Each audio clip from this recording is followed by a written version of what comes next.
Sekali lagi kepada para hadirin yang saya hormati untuk segera mengisi kursi yang kosong di depan.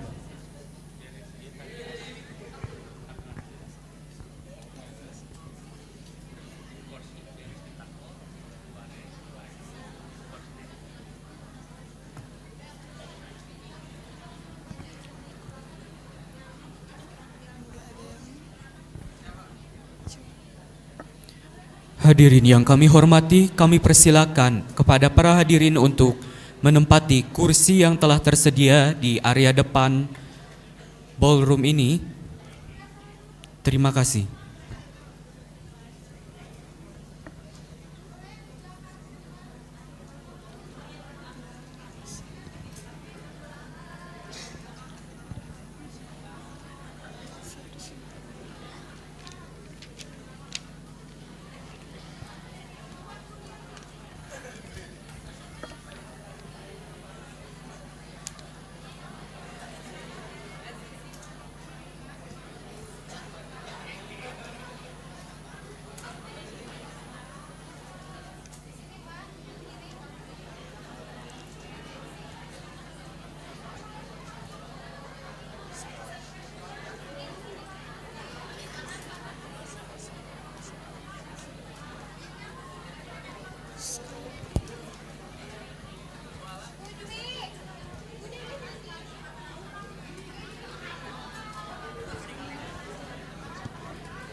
Sekali lagi kepada para hadirin yang kami hormati, dengan mohon hormat kami informasikan untuk mengisi kursi-kursi yang tersedia di barisan paling depan terlebih dahulu.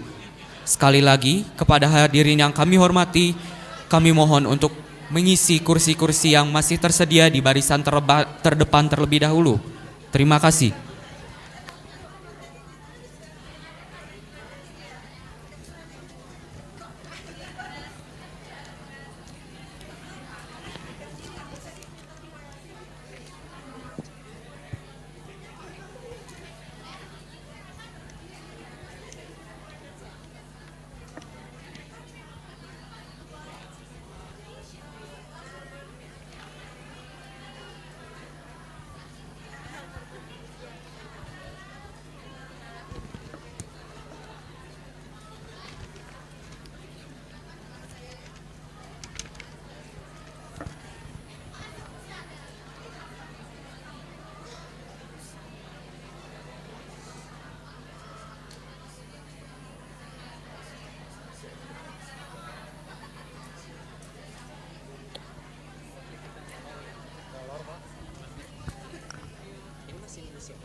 Venue, Jenderal Ahmad Yani University Project. As we enter the week of 57 of Phase 2A and week 35 of Phase 2B, in the period of time from November 27th to December 3rd, 2023, the scope of work of construction in the phase of 2A concludes. Faculty of Medicine, Faculty of Dentistry, and supporting building such as Substation 2 and Substation 5. As for the phase of 2B concludes, infrastructure of main and secondary road, Substation 4, parking lot in the plaza area of Rectorate Building, Auditorium Building and its infrastructure, also Faculty of Science and Informatics and its infrastructure. The achievements of realization percentage for Phase 2A this week has reached 84.2992% from the planned progress target of 80.0548%, with a deviation of plus 4.2444%, while the achievement of percentage in the realization of progress for the Phase 2B has reached 9.7390%, from the planned progress target of 6.6933%, with a progress deviation of plus 3.0457%.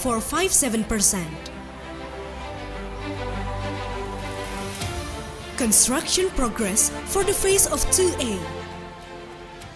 For the construction of Faculty on Medicine both for A and B building, this week progress of work is underway on the architecture work. Mohon perhatian kepada para peserta seminar International on Global Health yang masih berada di luar area ballroom. Kami persilakan untuk memasuki area lobby ballroom karena acara seminar akan segera dimulai. Terima kasih. Installation for door frame and boven lights, frame and cover for ceiling, curtain wall as well as glass facade, ACP and GRC work on the outside area, including the inner court area for both A and B building. Ladies and gentlemen, soon we are going to start our seminar program. Therefore, we would like to invite all participants to enter the seminar room. While we are waiting for the participants to join in this room, we will be displaying the profile of Jenderal Ahmad Yani University. It will take around 10 minutes. Please be sure that you mute your cellular phone and your microphone, so there will be noises during this session. Thank you.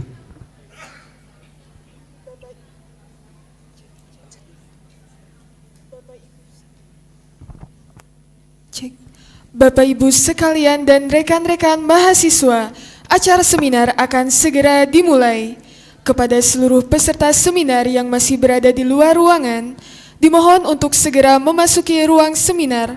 Sekali lagi, kami himbau seluruh peserta dimohon untuk segera masuk ke ruang seminar dan menempati tempat duduk yang telah disediakan.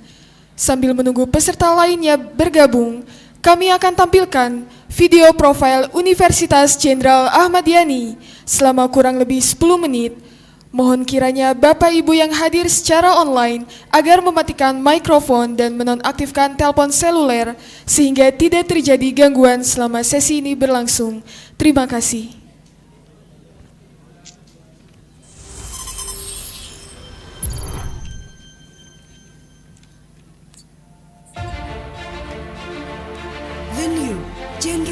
Ahmadiyani University project. As we enter the week of 57 of Phase 2A and week 35 of Phase 2B, in the period of time from November 27th to December 3rd, 2023, the scope of work of construction in the phase of 2A concludes Faculty of Medicine, Faculty of Dentistry, and supporting building such as Substation 2 and Substation 5.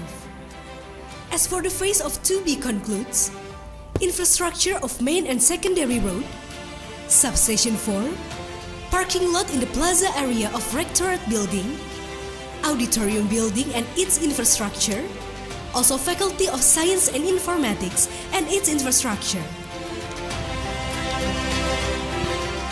The achievements of realization percentage for Phase 2A this week has reached 84.2992% from the planned progress target of 80.0548%, with a deviation of plus 4.2444%, while the achievement of percentage in the realization of progress for the Phase 2B has reached 9.7390% from the planned progress target of 6.6933%, with a progress deviation of plus 3.0457%.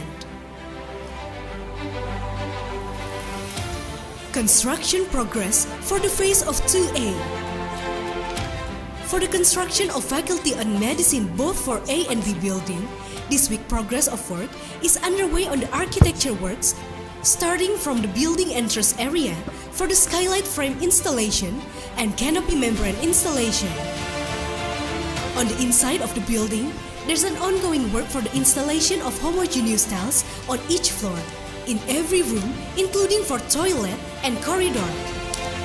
Installation for door frame and boven lights, frame and cover for ceiling, curtain wall as well as glass facade, ACP and GRC work on the outside area, including the inner court area for both A and B building.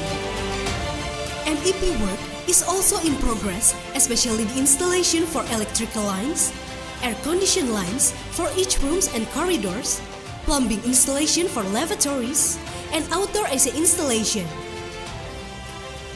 The Faculty of Dentistry building, as well as Substation 2 and Substation 5 has been completed.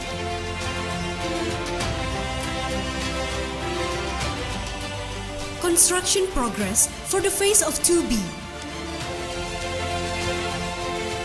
It starts with infrastructure work for the main roads, secondary roads, and parking areas. As we finish the casting work for columns and roof structure for the construction of Substation 4, it is now continued with the dismantling work for formwork and scaffoldings. The construction for auditorium building comprised the work for the upper structure for every zone, such as casting work for columns, tribune frame installation work, and precast tribune installation work in Zone 1 and 4.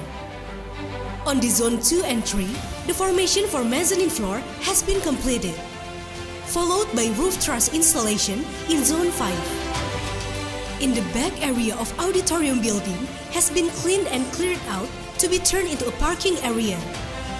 On the construction of Faculty of Science and Informatics building, has continued the pile driving process of the structural work, followed by digging process of foundation work for a tower crane. Thus, we present the progress report for the new Jenderal Ahmadiyani University project in Cimahi, West Java, Indonesia. Thank you.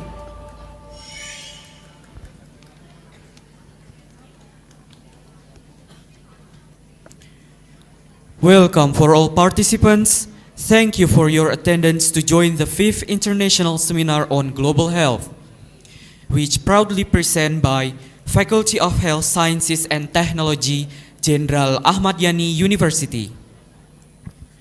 This event is conducted hybrid, where we have more than 919 participants attending here in person in Trans Studio Ibis Hotel Bandung.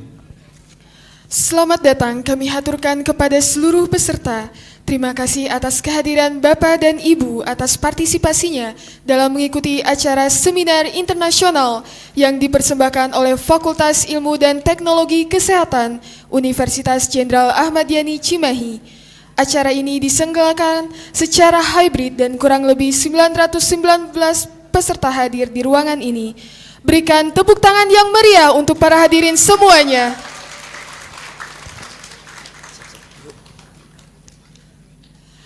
Assalamualaikum warahmatullahi wabarakatuh. Good morning ladies and gentlemen, magandang umaga. Selamat pagi Bapak Ibu sekalian, selamat pagi Puan dan Tuan. Greetings and prosperous to you all and welcome to today's at the 5th International Seminar on Global Health.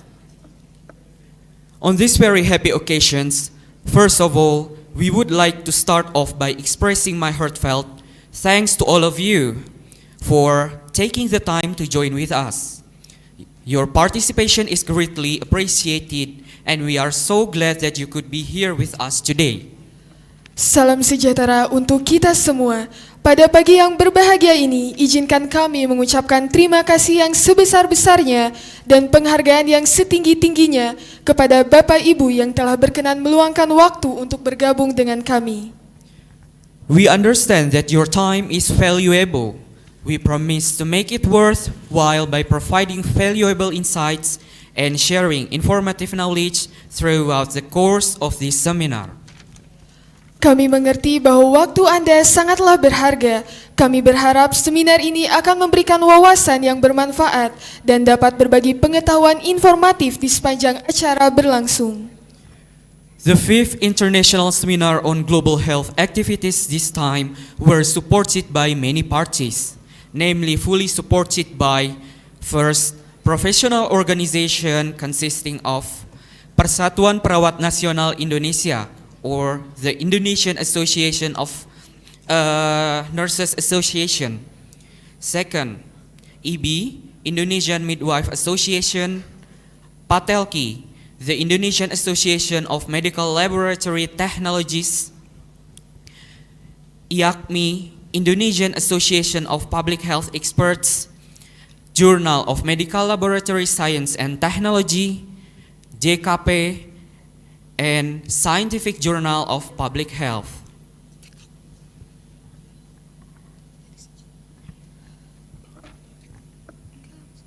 Second, join as co-host for 7 institutions consisting of Sekolah Tinggi Ilmu Kesehatan Cianjur, Aisyiyah University Bandung, Bhakti Kencana University, Bani Saleh University, Muhammadiyah University Tangerang, Iskandar Muda Nursing Academy Banda Aceh, and Sekolah Tinggi Ilmu Kesehatan Bantul Yogyakarta. And we also supported by Bank BNI, Bank Jawa Barat, JKP, Asian Journal of Health Sciences, and Batik Puspa, Gratitious, and Rukun Ikhtiar.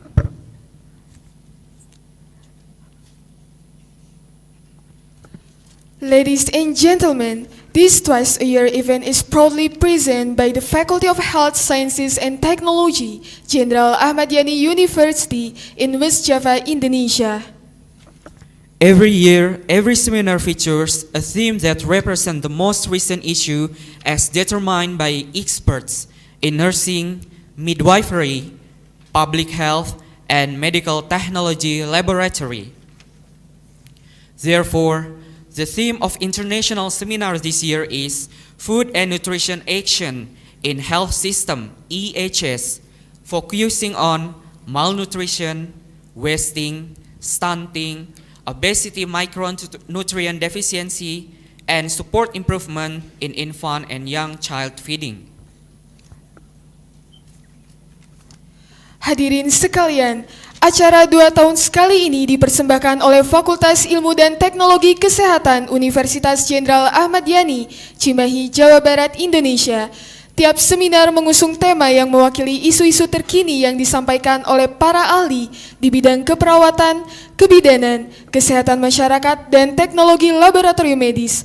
Adapun fokus tema seminar tahun ini adalah malnutrisi, stunting, obesitas, defisiensi mikronutrien, dan dukungan dalam rangka meningkatkan pemberian nutrisi pada ibu dan anak. Throughout today, December 12, 2023, we will be learning from 4 prominent speakers, 1 keynote speaker, and scientific oration from midwifery department lecturer. We wish that all participants will share their research, best practice, experiences, idea, and also establish networking opportunities.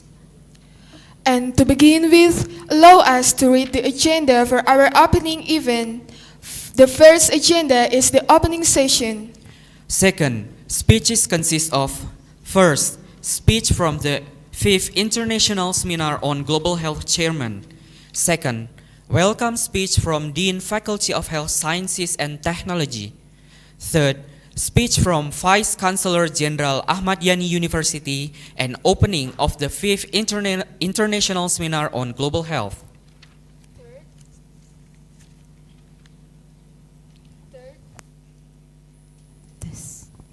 Third, scientific oration. 4. Keynote speech by Professor Insinyur Retno Murwani, MSc, MAPPSc, PhD. 5. International seminar session. This seminar will be held in hybrid. 6. Oral presentation and poster presentation. And the last one is closing remark. Ladies and gentlemen, please welcome the traditional dance Nusantara dancing. This represented by Faculty of Health Sciences and Technology students. Hadirin yang kami hormati, marilah kita saksikan penampilan tarian Nusantara yang dipersembahkan oleh mahasiswa Fakultas Ilmu dan Teknologi Kesehatan Universitas Jenderal Ahmad Yani.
Berikan tepuk tangan yang meriah kepada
berikan tepuk tangan.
Sekali lagi berikan tepuk tangan yang meriah untuk para penari dan penampilan tari Nusantara.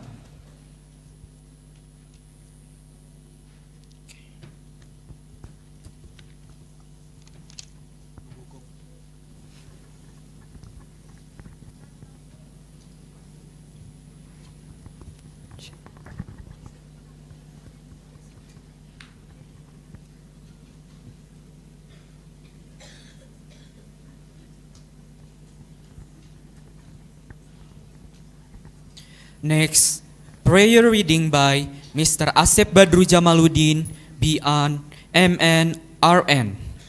Selanjutnya, pembacaan doa yang akan dibacakan oleh Bapak Asep Badru Jamaluddin, BN, MN, RN. Assalamualaikum warahmatullahi wabarakatuh. Please, I ask for permission to pray using Islam. For those of other religion, pray according to their respective belief. Mohon izin berdoa dengan menggunakan Islam. Untuk yang beragama lain berdoa sesuai dengan keyakinan masing-masing. Marilah kita tundukkan pandangan, lapangkan hati dan pikiran untuk mengharap keridhaannya. A'udzubillahi minasyaitonirrajim. Bismillahirrahmanirrahim. Alhamdulillahirabbil alamin. Astagfirullahalazim. Astagfirullahalazim. Astagfirullahalazim. Allahumma sholli ala Sayyidina Muhammad wa ala ali Sayyidina Muhammad. Allahumma ya Allah, the most gracious, most merciful, by giving thanks to Allah and blessing of your mercy and blessing this morning, we are able together at the 5th International Seminar and Global Health Event. Oh Allah, with full sense of tawadu and humble heart, we raise all our soul, bodies to ask for your presence in abundance of your grace and guidance. May Allah subhanahu wa ta'ala grant the 5th ISGH event blessing, fluency and useful knowledge. O Allah most wise, we ask for your guidance. Give us guidance for in uplife this with truth and give ability for carry it out. Give strength for always give thanks with heart, word and deed with obedience to Allah subhanahu wa ta'ala. O Allah the most wise God, we are fully aware of the essence of meeting is thanksgiving to all bounty, favor and blessing from Allah subhanahu wa ta'ala to FITKes UNJANI. O Allah Almighty, we ask for your protection. Hopefully we are always given strength, healthy and also cohesiveness in do good activity for the benefits and blessing of FITKes and UNJANI. Ya Allah, ya Ghafar, kami hamba-hambamu yang lemah, banyak kesalahan dan kehilapan. Kami mohon ampunan-Mu, ampunan untuk orang tua kami, dan ampunan untuk para pemimpin kami, ampunan untuk para pahlawan dan penjuang kami. Ya Allah, dengan penuh kerendahan hati, kabulkan doa dan permohonan kami. Ya muqallibal qulub, sabit qalbi ala dzinik. Allahumma inna nas'aluka ilman nafi'an wa rizqan thayyiban wa amalan muttaqabbalan. Rabbana atina fid dunya hasanah wa fil akhirati hasanah wa qina adzabannar. Subhana rabbika rabbil izzati amma yasifun wa salamun alal mursalin walhamdulillahi rabbil alamin. Wassalamualaikum warahmatullahi wabarakatuh.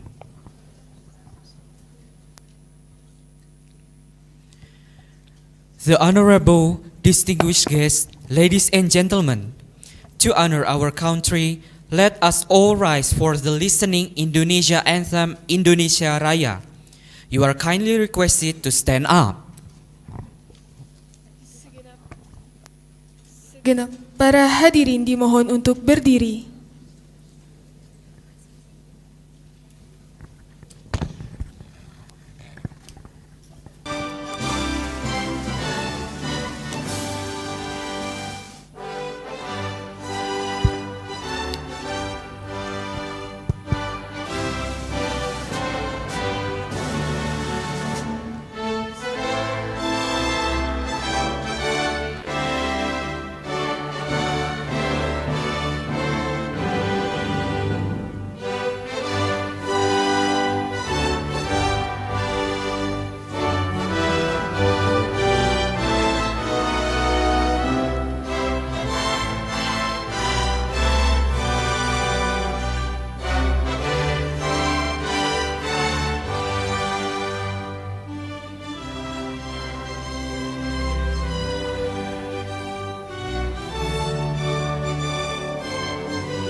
You are kindly requested to sit down. Segenap para hadirin dipersilakan untuk duduk kembali.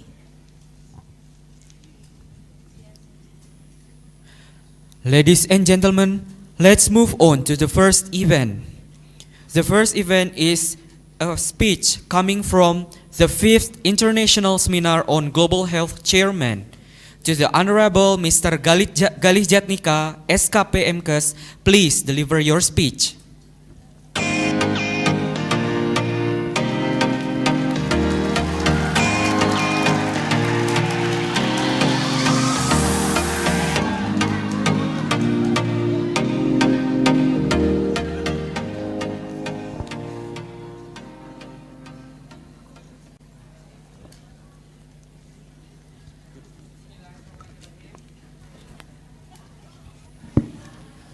Assalamualaikum warahmatullahi wabarakatuh.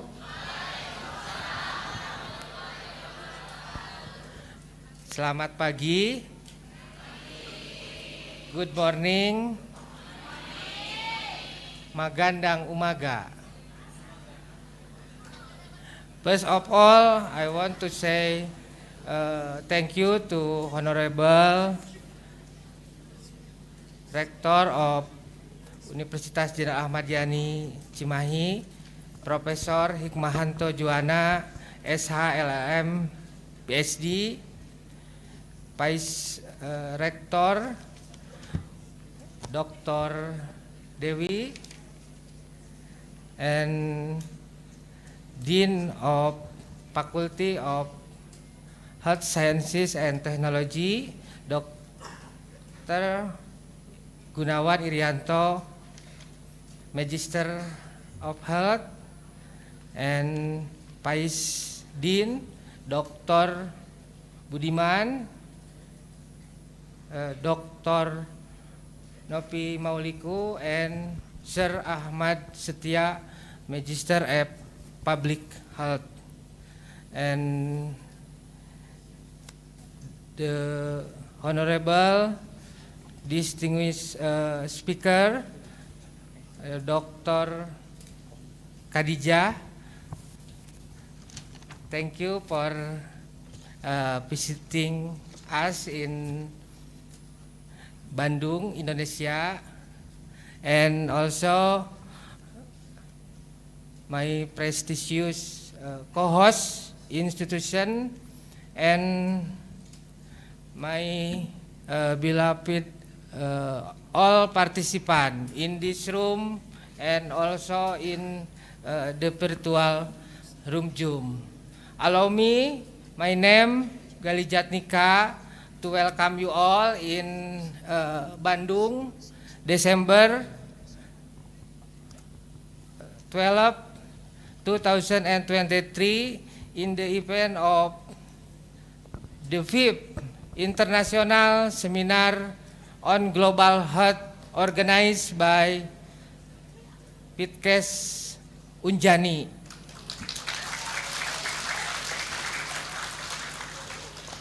This event is academic routine activity every 2 years, and the topic of this event is food and nutrition action in health system, with focusing in wasting, malnutrition, stunting, obesity, and micronutrient deficiency.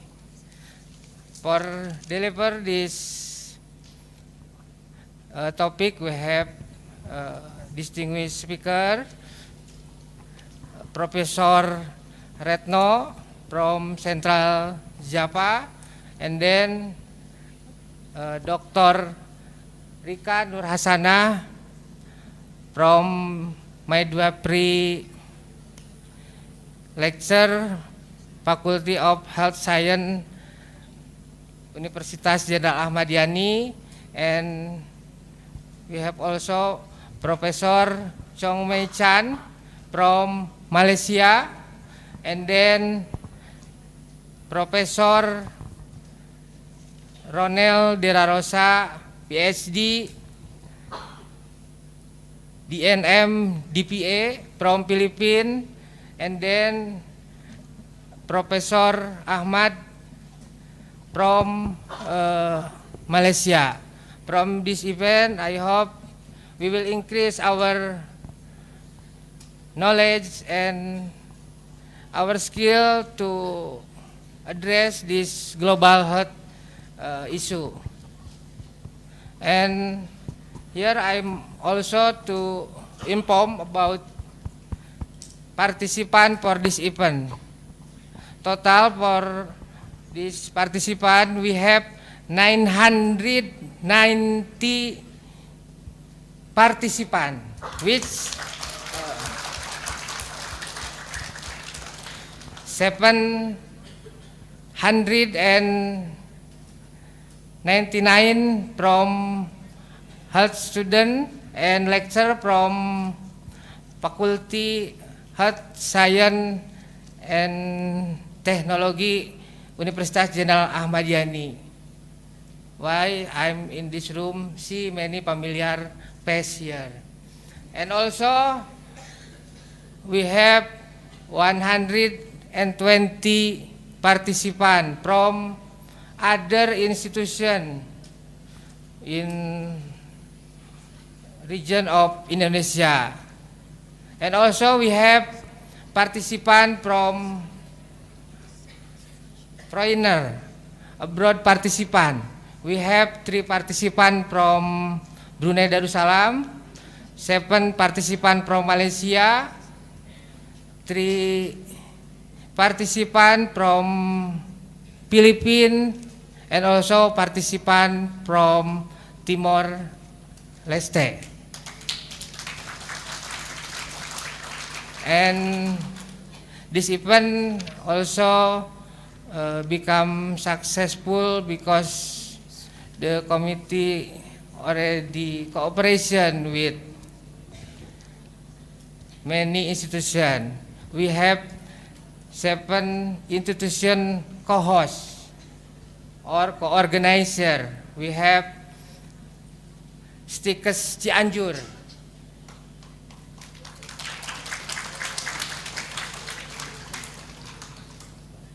and then Universitas Aisyiyah Bandung,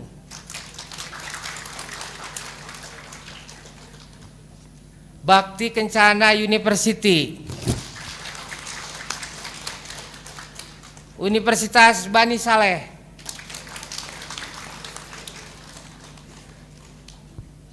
Universitas Muhammadiyah Tangerang, Akademi Keperawatan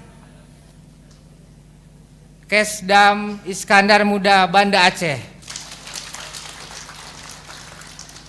and Stikes Bantul Yogyakarta.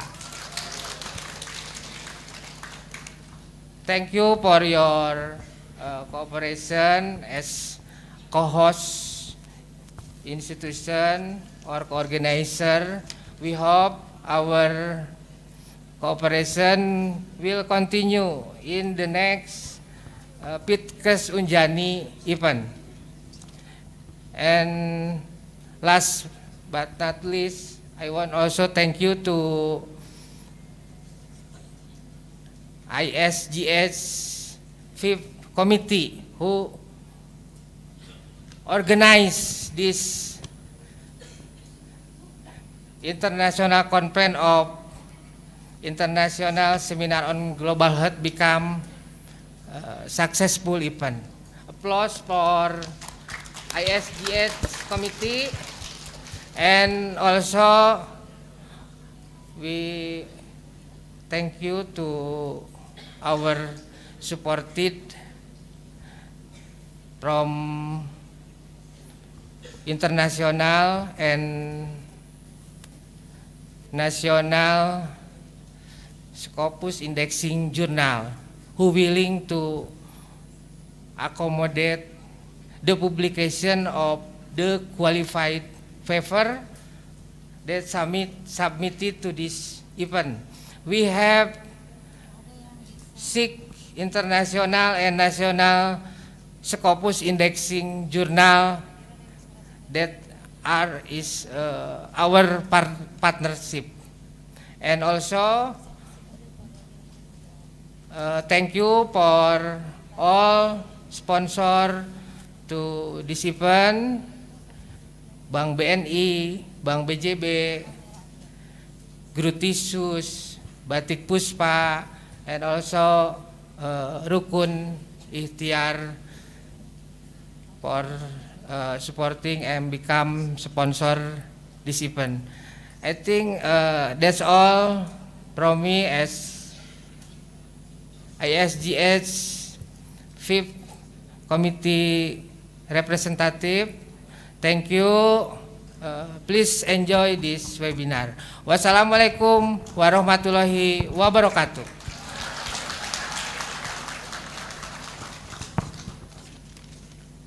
Thank you for Mr. Gali Jatnika, SKP, M.Keb for your speech.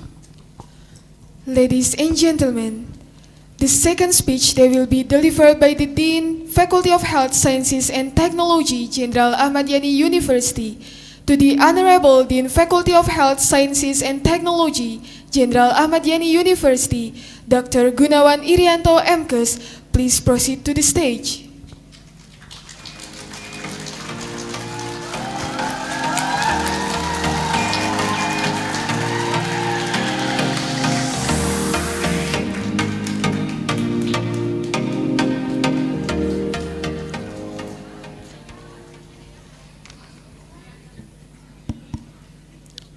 Bismillahirrahmanirrahim. Assalamualaikum warahmatullahi wabarakatuh. Good morning for everyone.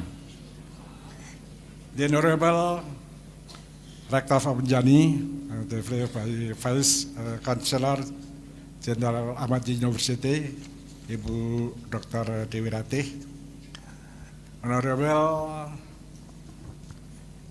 the speaker of the seminar, Professor Insur Retno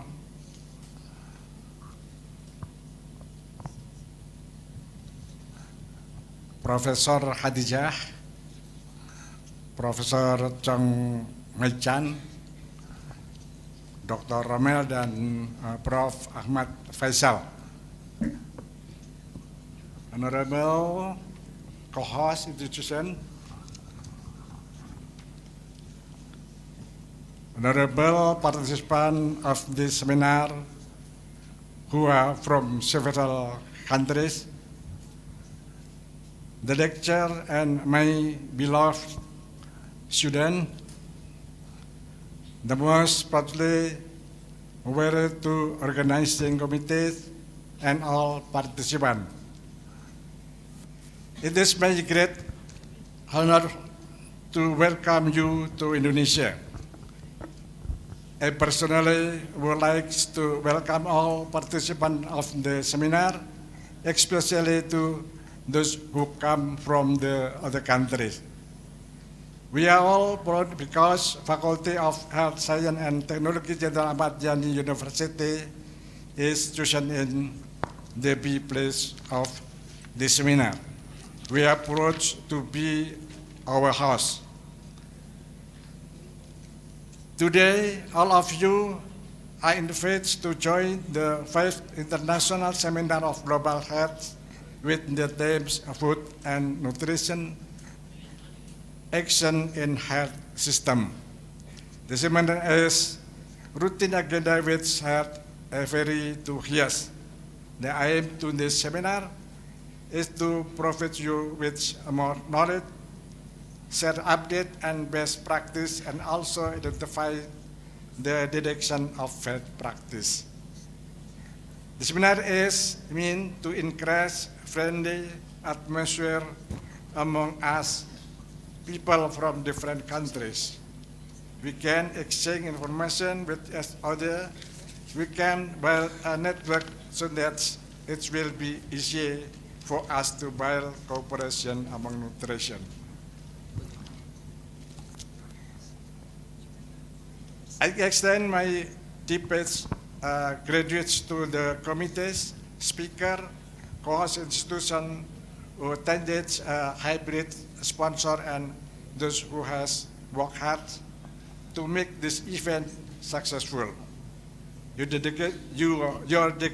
dedication is highly appreciated. Ladies and gentlemen, in this happy occasion, I would like to inform you there will be an extended special welcome from Vice Chancellor Dewi Anjayani, Dr. M.Keb, who will officially open this event.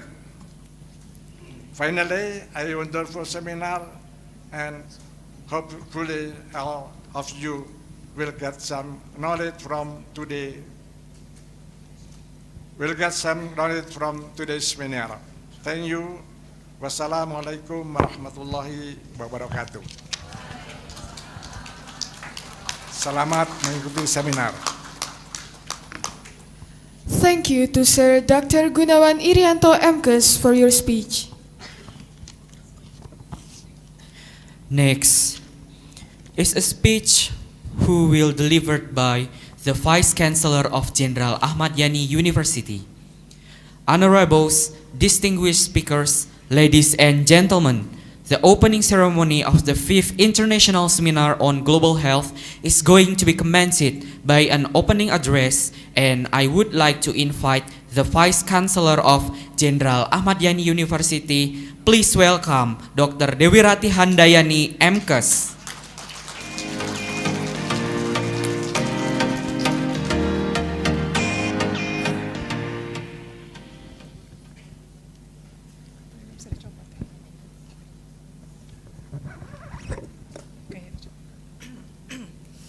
Bismillahirrahmanirrahim. Assalamualaikum warahmatullahi wabarakatuh. Selamat pagi, puji syukur kehadirat Allah Ta'ala. Atas perkenannya kita diberikan nikmat yang luar biasa pada hari ini untuk melaksanakan kegiatan seminar yang diselenggarakan oleh Fakultas Ilmu dan Teknologi Kesehatan Universitas Jenderal Ahmad Yani. Yang pertama-tama saya ucapkan, saya menyapa dulu ya, mohon maaf ini. Yang kami hormati Bapak Dekan dari FITKes, para wakil dekan, para kaprodi, dan tentunya pembicara dari Brunei Darussalam, Dr. Hadijah. Terima kasih, selamat datang di Indonesia, dan juga para expert dari Malaysia, dan juga Thailand. Saya di sini mewakili Bapak Rektor, karena tugas saya sebagai wakil rektor, jadi mewakili Bapak Rektor kalau beliau berhalangan hadir. dan beliau mengucapkan selamat dengan terselenggaranya acara ini. Dan pada hari ini saya di sini diminta untuk memberikan sambutan. Rasanya sudah beberapa kali sambutan dari Bapak Ketua Pelaksana, dari Pak Dekan, sudah panjang lebar menjelaskan fokus kegiatan seminar hari ini. Dan kalau saya lihat ini semuanya udah diborong ya.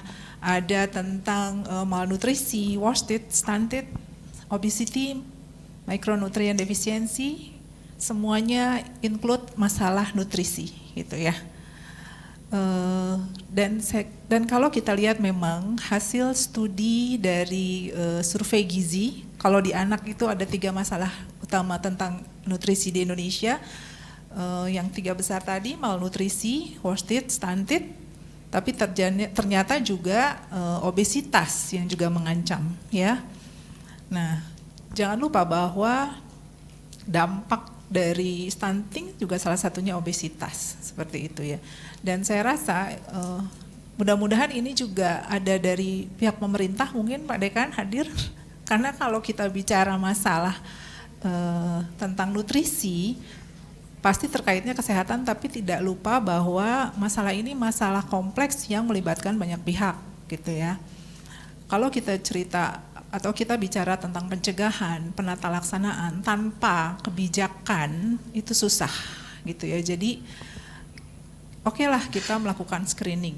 Berapa sih yang stunting? Berapa sih yang wasting? Berapa sih yang obesitas? Kemudian kita melakukan penyuluhan untuk pencegahan, penata laksanaan. Tapi tanpa merubah gaya hidup, tanpa didukung oleh kebijakan pemerintah agak susah ya, agak sulit. Apalagi terkait gizi yang rata-rata terjadi pada mereka yang ada di level, mohon maaf, ekonomi menengah ke bawah, di mana jangkauan atau akses untuk membeli makanan berkualitas itu sangat susah gitu ya. Kita gembar-gemborkan untuk memperbaiki gizi gitu ya, harus makan telur, harus makan daging, ikan, tapi mahal. Ini kan problem, mau kapan sampai kapan putusnya masalah ini. Jadi nggak hanya orang kesehatan, tapi juga pemerintah dan juga beberapa sektor itu harus juga bersama-sama menuntaskan masalah ini gitu ya. Dan saya rasa ini kegiatan yang baik sekali. Kalau tadi saya dengar juga bahwa nanti siang akan banyak sekali penelitian yang akan dipresentasikan dan kemudian dipublikasikan, dan saya berharap ide-ide bagus ini harus juga di-share ilmunya ke masyarakat gitu ya, supaya masyarakat lebih paham gitu ya. Kadang masyarakat kita bukan tidak tahu, tapi ada yang memang tidak tahu. Ada yang tahu tapi agak susah untuk merubah gaya hidupnya gitu ya. Jangan salah bahwa stunting ini masalahnya nggak hanya banyak di desa tapi juga di kota. Kenapa? Karena malas menyiapkan makanan yang bernilai gizi gitu ya. Cukuplah dikasih cilor kenyang ya udah gitu ya. Padahal kurang lengkap nutrisinya gitu kan. Ibunya sibuk sehingga yang mengasuh anaknya adalah pembantu gitu ya. Jadi ada salah pola asuh. Ini juga masalah baru gitu ya. Jadi problem stunting, wasting itu luas dan kompleks gitu ya. Dan tadi kembali lagi mudah-mudahan nanti hasil seminarnya bisa di-share, bisa diberikan sebagai bentuk penyuluhan mungkin ke masyarakat supaya memang kita semua memeratakanlah ilmu supaya masyarakat juga bisa paham tentang masalah gizi ini gitu, sehingga bisa tuntas mungkin. Kita harus bisa merubah walaupun kecil gitu yang kita anggap mungkin percuma lah, nggak ada kata percuma kalau menurut saya. Jadi tetaplah berkarya gitu ya, memperbaiki masalah kesehatan di Indonesia, di Jawa Barat, Cimahi khususnya, dan kita optimis sedikitnya ini mungkin nanti menjadi bibit yang akan memberikan masukan, memberikan perubahan bagi kesehatan masyarakat di Kota Cimahi, Jawa Barat, dan juga Indonesia gitu ya. Apalagi kita punya visi menuju Indonesia Emas 2045 di mana nanti bayangkan 70% penduduk kita adalah usia produktif. Bayangkan kalau usia produktif ini semuanya penyakitan gitu ya. Mungkin tidak hanya masalah gizi, tapi obesitas juga terjadi, penyakit kardiovaskuler. Sehingga balik lagi tadi, jangan sia-siakan ilmu teman-teman semua. Mari sama-sama kita share ilmunya buat masyarakat, kita publikasikan sebanyak-banyaknya, sehingga kita sudah melakukan suatu kontribusi secara ilmu kepada masyarakat dan juga kepada Indonesia. Demikian yang bisa saya sampaikan. Buah sukun, buah selasih di atas kayu. Hatur nuhun, terima kasih, and thank you. Assalamualaikum warahmatullahi wabarakatuh. Terima kasih kepada Ibu Wakil Rektor atas sambutannya. Mohon kiranya Ibu untuk tetap berada di podium untuk meresmikan kegiatan seminar internasional. Dan kepada yang terhormat, Bapak Dekan FITKes UNJANI, Wakil Dekan 1, 2, dan 3, Ketua Panitia, dan Ibu Dr. Khadijah, dimohon untuk naik ke podium mendampingi Ibu Wakil Rektor untuk meresmikan acara seminar internasional.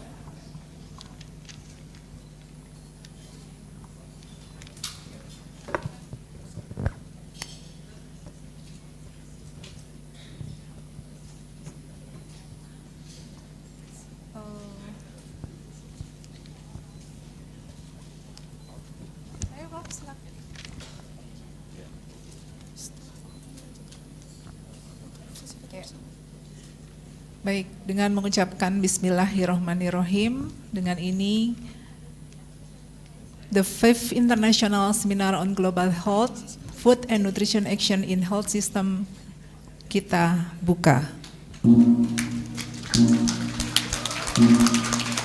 Berikan tepuk tangan yang meriah untuk selanjutnya dilanjutkan dengan sesi foto bersama.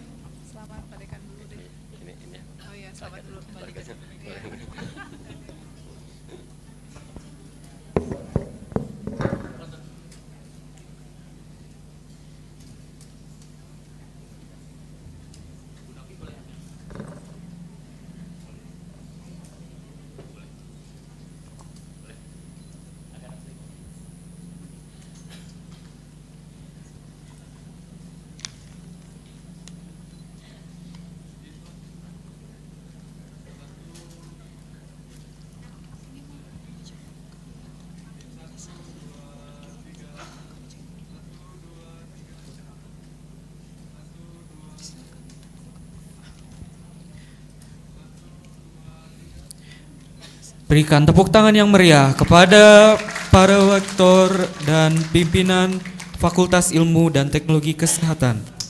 Kepada yang terhormat Bapak Wakil Rektor, Ibu Wakil Rektor, Bapak Dekan, dan juga Ketua Panitia Seminar dipersilakan untuk kembali ke tempat.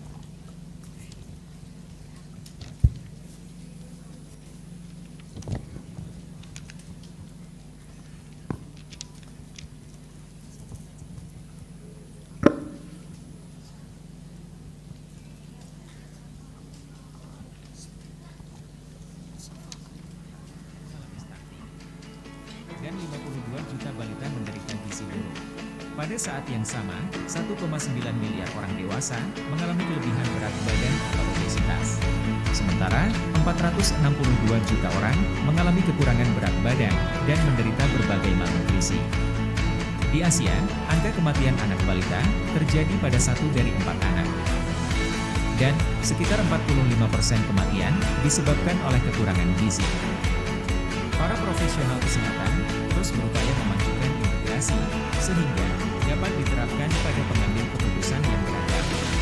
Integrasi intervensi pangan dan gizi ini dapat memberikan harapan besar dalam reformasi kesehatan dan sistem pangan yang lebih luas dalam jangka panjang.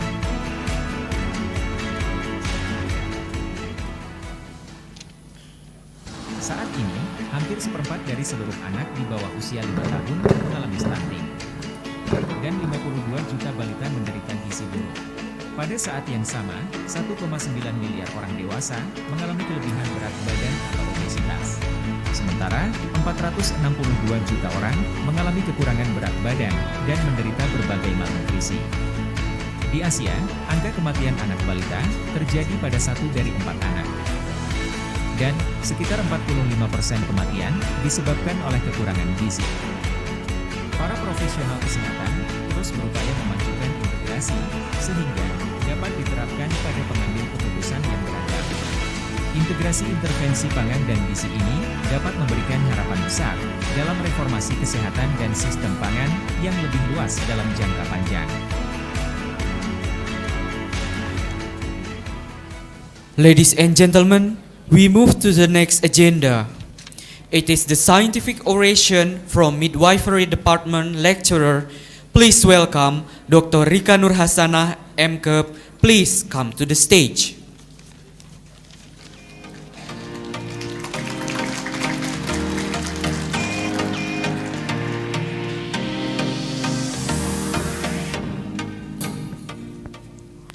Dr. Rika lahir di Bandung, pendidikan terakhir doktoral program di Universitas Andalas, lulusan tahun 2021. Dr. Rika adalah dosen di Fakultas Ilmu dan Teknologi Kesehatan Universitas Jenderal Ahmad Yani, program studi S1 Kebidanan sejak tahun 2017 hingga sekarang. Beliau juga aktif sebagai asesor LAM FITKes sejak tahun 2015 hingga sekarang dan aktif di organisasi IBI. Kepada Dr. Rika Nurhasanah kami persilakan untuk menyampaikan oration speech. Thank you. Ladies and gentlemen, esteemed colleagues, it is with great privilege and honor that address you as the Vice Chancellor General Ahmad Yani, the Dean and Deputy Dean of Faculty of Science and Technology and keynote speaker. Good morning, Assalamualaikum warahmatullahi wabarakatuh. I stand before you to discuss food, nutrition, and mental health. Yeah. Today, we will explore the next.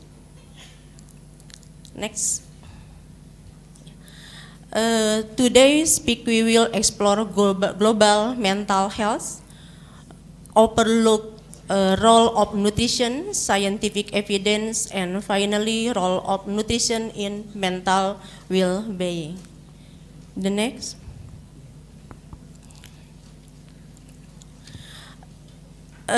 Global mental health issue in an market of constant pressure and demand of daily life. Mental health has emergency is an incredible critical aspect to consider. Recent data indikasi significant the mental health issue is global. Such an anxiety and depression, according to the World Health Organization, more than 300 people worldwide suffer from depression and 260 million live with anxiety and depression. The next.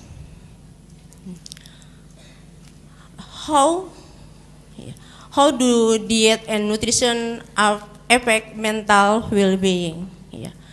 Social rule relate psychology. Process food affect and brain. Yeah. In recent years, the relation between nutrition and mental health gained considerable interest.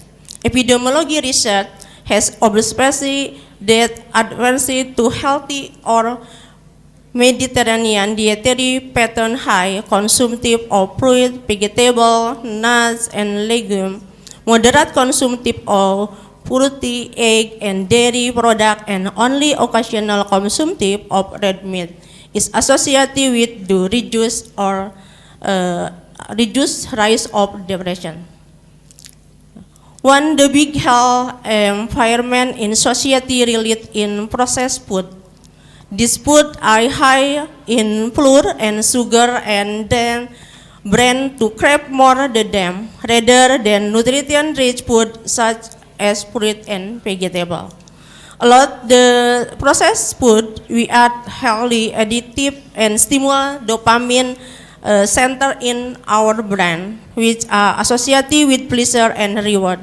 In order to stop craving and healthy food, you have go to eating this food. The next, healthy, balanced diet, clear thinking, increase awareness, improve concentration, and extended attention span. And next, inadequate diet can be fatigue, impaired decision making, slow reaction time, aggravation of stress and depression. The next, eating well for mental health, sugar and processed food, inflammation, body and brain. The next, contribution to mood disorder, including anxiety and depression. According to the American Diet Association, people then either eat too much too little when depression in other stress.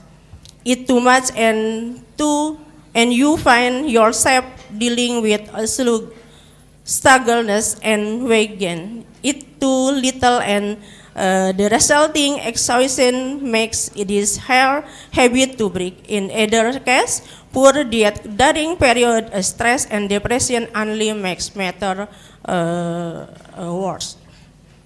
The next, eating well for health boosts mental health through nutrition. Eat plant, fruit, and vegetable include fruit, rice, omega-3 fatty acid, dark green leafy vegetable to brain protection in corporate brain food. And connection between diet, intestine, and brain. All as you are what you eat. Strong connection explored by researcher. Intestine and brain link via vagus nerves. Two-way communication get influence emotional behavior and brain alter gut bacteria mutual influence. The next, mindful eating, paying attention to eat habit, connection managing eating habit during stress. Brain food nutrition for brain and nervous system, boiled protein, cell and tissue essential for function, balanced diet requirement, carbo, protein and mineral. Nutrition recommended variable meal of improved mental function. The next,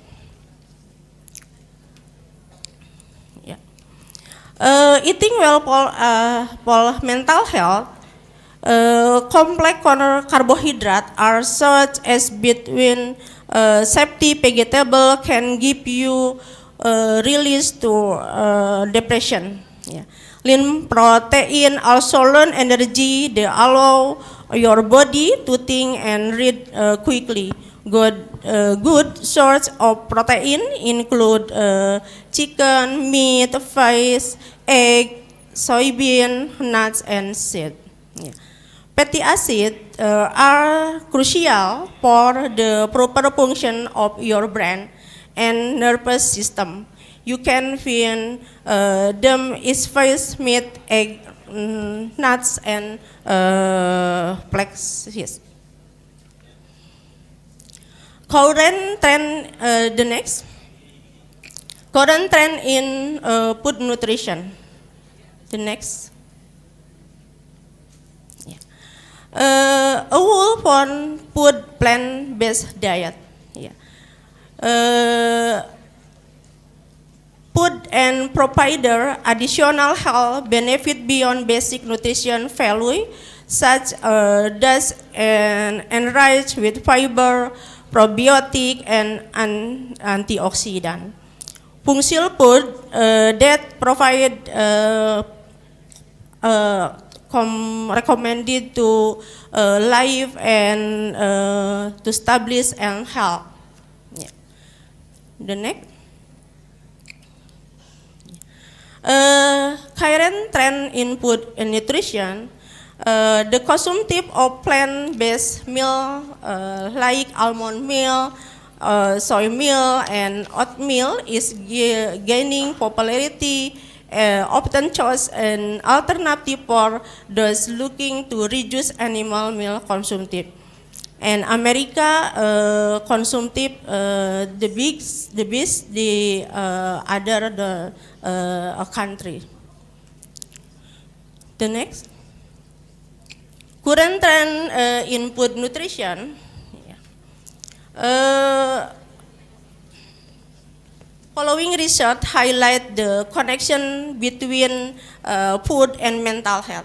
Diet and mental health studies, general lack of RCT in mental health treatment, initial Mediterranean diet intervention, durasi 20 weeks, significant mood enhancement, decrease anxiety level and adult of major depression. Growth research highlight to connection between food and mental health. Diet and mental health studies research RCT on mediatory diet mental health meet confirm positive impact to depression.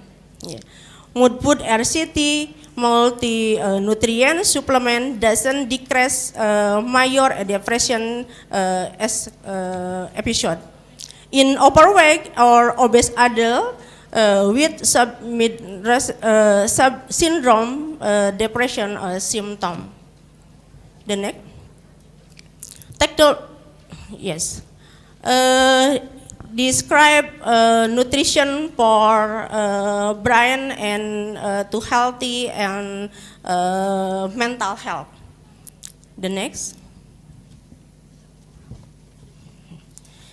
This is unhealthy aging brain. Yeah. Alcohol, smoke, yeah, and lain-lain.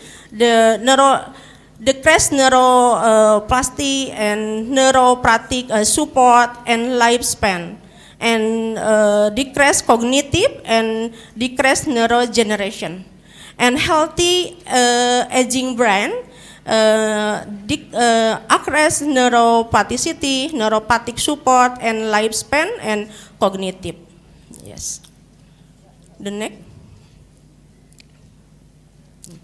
Current trend of nutrition. Nutrition technology in nutrition. Yeah. Technology in nutrition. There are in advanced technology and advice that assistant individual in life and management that dietary patient.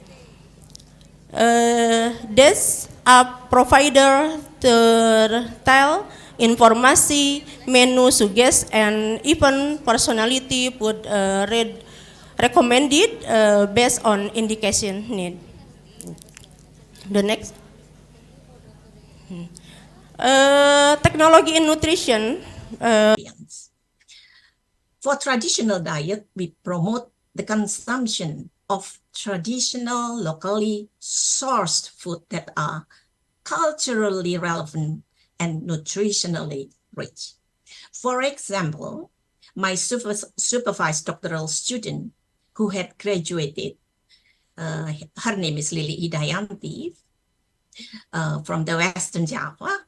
She designed promotion and intervention using local Sundani snack and local menus, enrich in protein and micronutrients to improve serum transferrin in high school adolescent students. This is relevance to the oration regarding food culture for feeling well or the well-being of mental health, which has been delivered before me. So food that is not only nutritious, but also delicious for local tongue.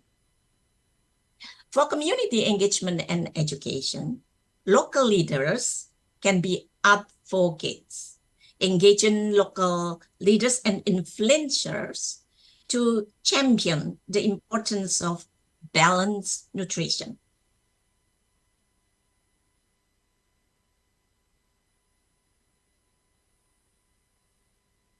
Their eating habits.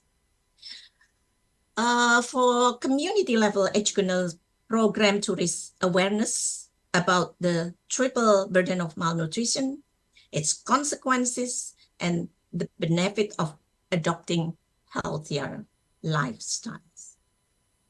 And the third, for building a sustainable food system.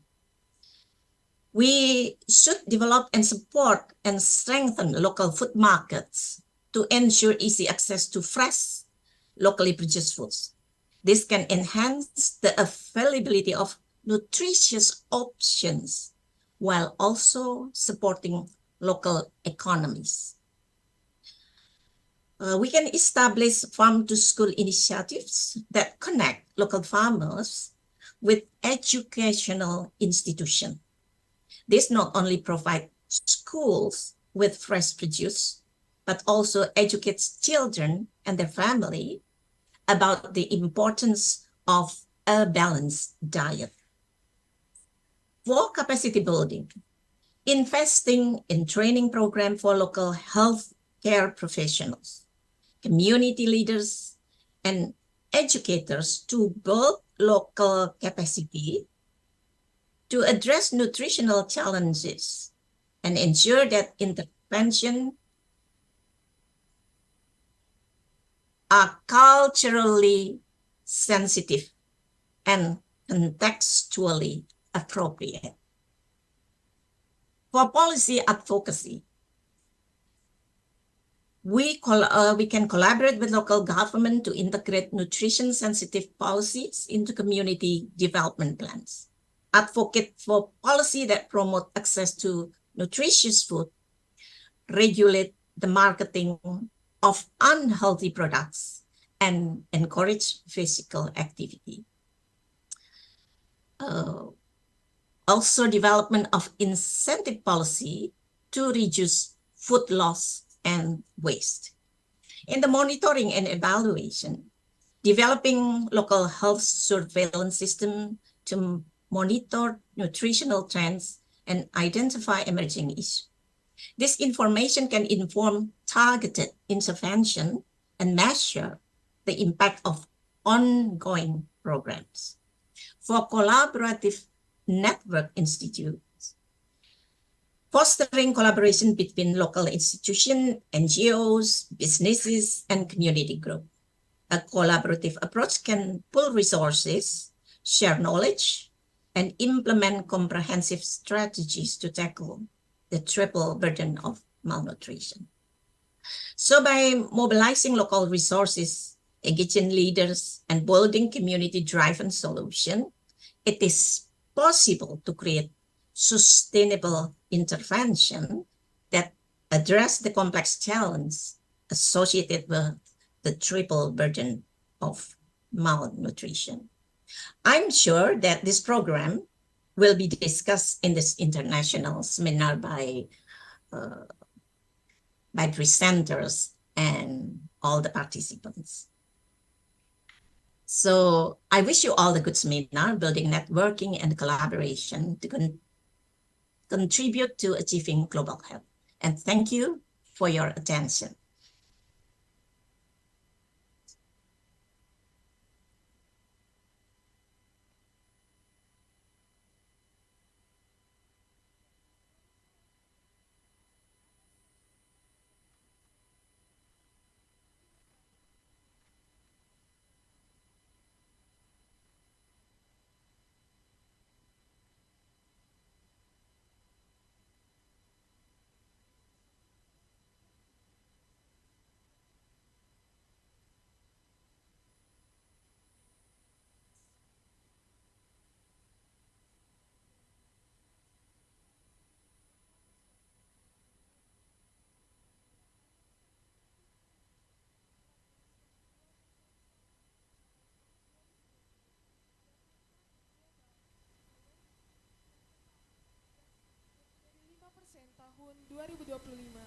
Kemudian yang kedua, stunting kurang dari 40% tahun 2025. Sumber lokal sebagai kekuatan untuk penyelesaian masalah nutrisi. Yang pertama, promosi lokal, makanan yang kaya nutrisi atau My Plate. Kemudian yang kedua, perlibatan komunitas dalam edukasi. Ketiga, membangun keberlangsungan sistem makanan. Keempat, peningkatan kapasitas pemimpin institusi dan lokal. Kelima, aturan jelas. Keenam, monitoring dan evaluasi. Dan yang terakhir, kolaborasi jaringan antar institusi. My Plate termasuk makanan pokok, lauk pokok, buah-buahan, dan juga sayuran. Honorables, distinguished guests, ladies and gentlemen, it is time for us to go to the main agenda, which is the first international seminar session. All presentation and discussion will be moderated by our moderator. The first, our prominent speaker, will be delivered by Dr. Hadijah Haji Abdul Mukmin from University Brunei Darussalam with the topic Misperceptions about Nutrition During Pregnancy. And this session will be moderated by Mrs. Florahani Darmawan, SST M.Keb.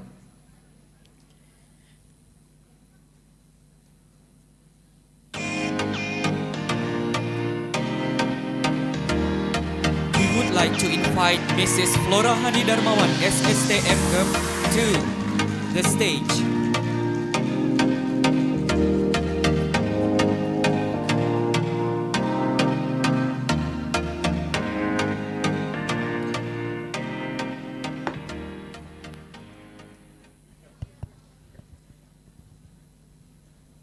Okay, thank you to MC for the time.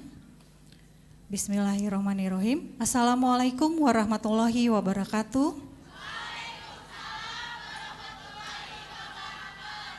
Good morning to all participants of this seminar. Thank you for the opportunity given to me to be a moderator for this session. First, I would like to invite Dr. Hadijah Haji Abdul Mukmin to join with me in here, please.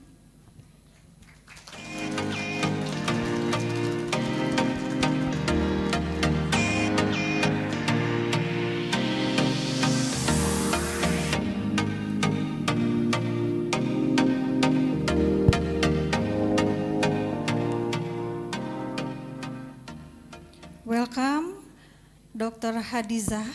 Thank you very much. We are very honored that you are willing to be here as a first speaker in this seminar.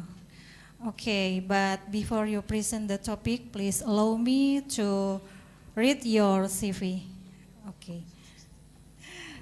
Dr. Hadijah Haji Abdul Mukmin is a senior assistant professor at the Pengiran Anak Putri Rasidah Saadatul Bolkiah Institute of Health Science and also appointed as a research associate at the Center of Advanced Research, University Brunei Darussalam or UBD, overseeing the older person research portfolio since 2016.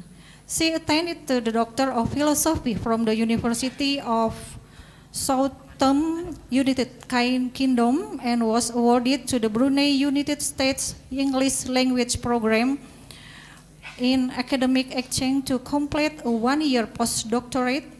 Is an international visiting scholar at the University of Michigan School of Nursing. Most recently, she received the prestigious Australia Awards Fellowship title Nursing and Midwifery Advanced Research Skill Development Program with Indonesia and Brunei by Department of Foreign Affairs and Trade, Australia. Okay. Her primary expertise lies in qualitative research encompassing a wide range of multifaceted areas primarily centered around mental health and well-being that specifically focus on nursing, midwifery, and the broader field of health science. Okay, ladies and gentlemen, as a health workers, we are often faced with pregnant women who need information or ask questions about nutrition during pregnancy, where there are still quite a lot of myths and community culture related to this problem. Today, Dr. Hadizah Haji Abdul Mumin will be speaking on misperception affecting nutrition during pregnancy.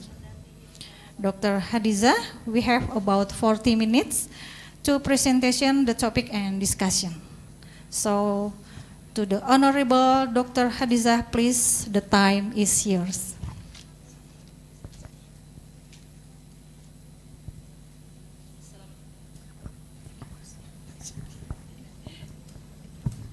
Assalamualaikum warahmatullahi wabarakatuh.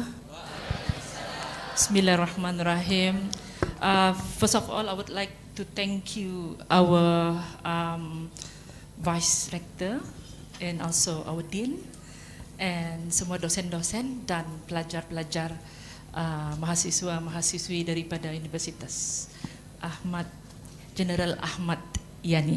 Okay, jangan salah ya. Nanti salah tersebut Ahmad Dhani. Okay, I'm sorry, I'm bringing my phone just to time myself. Otherwise, I'll be over my time limit.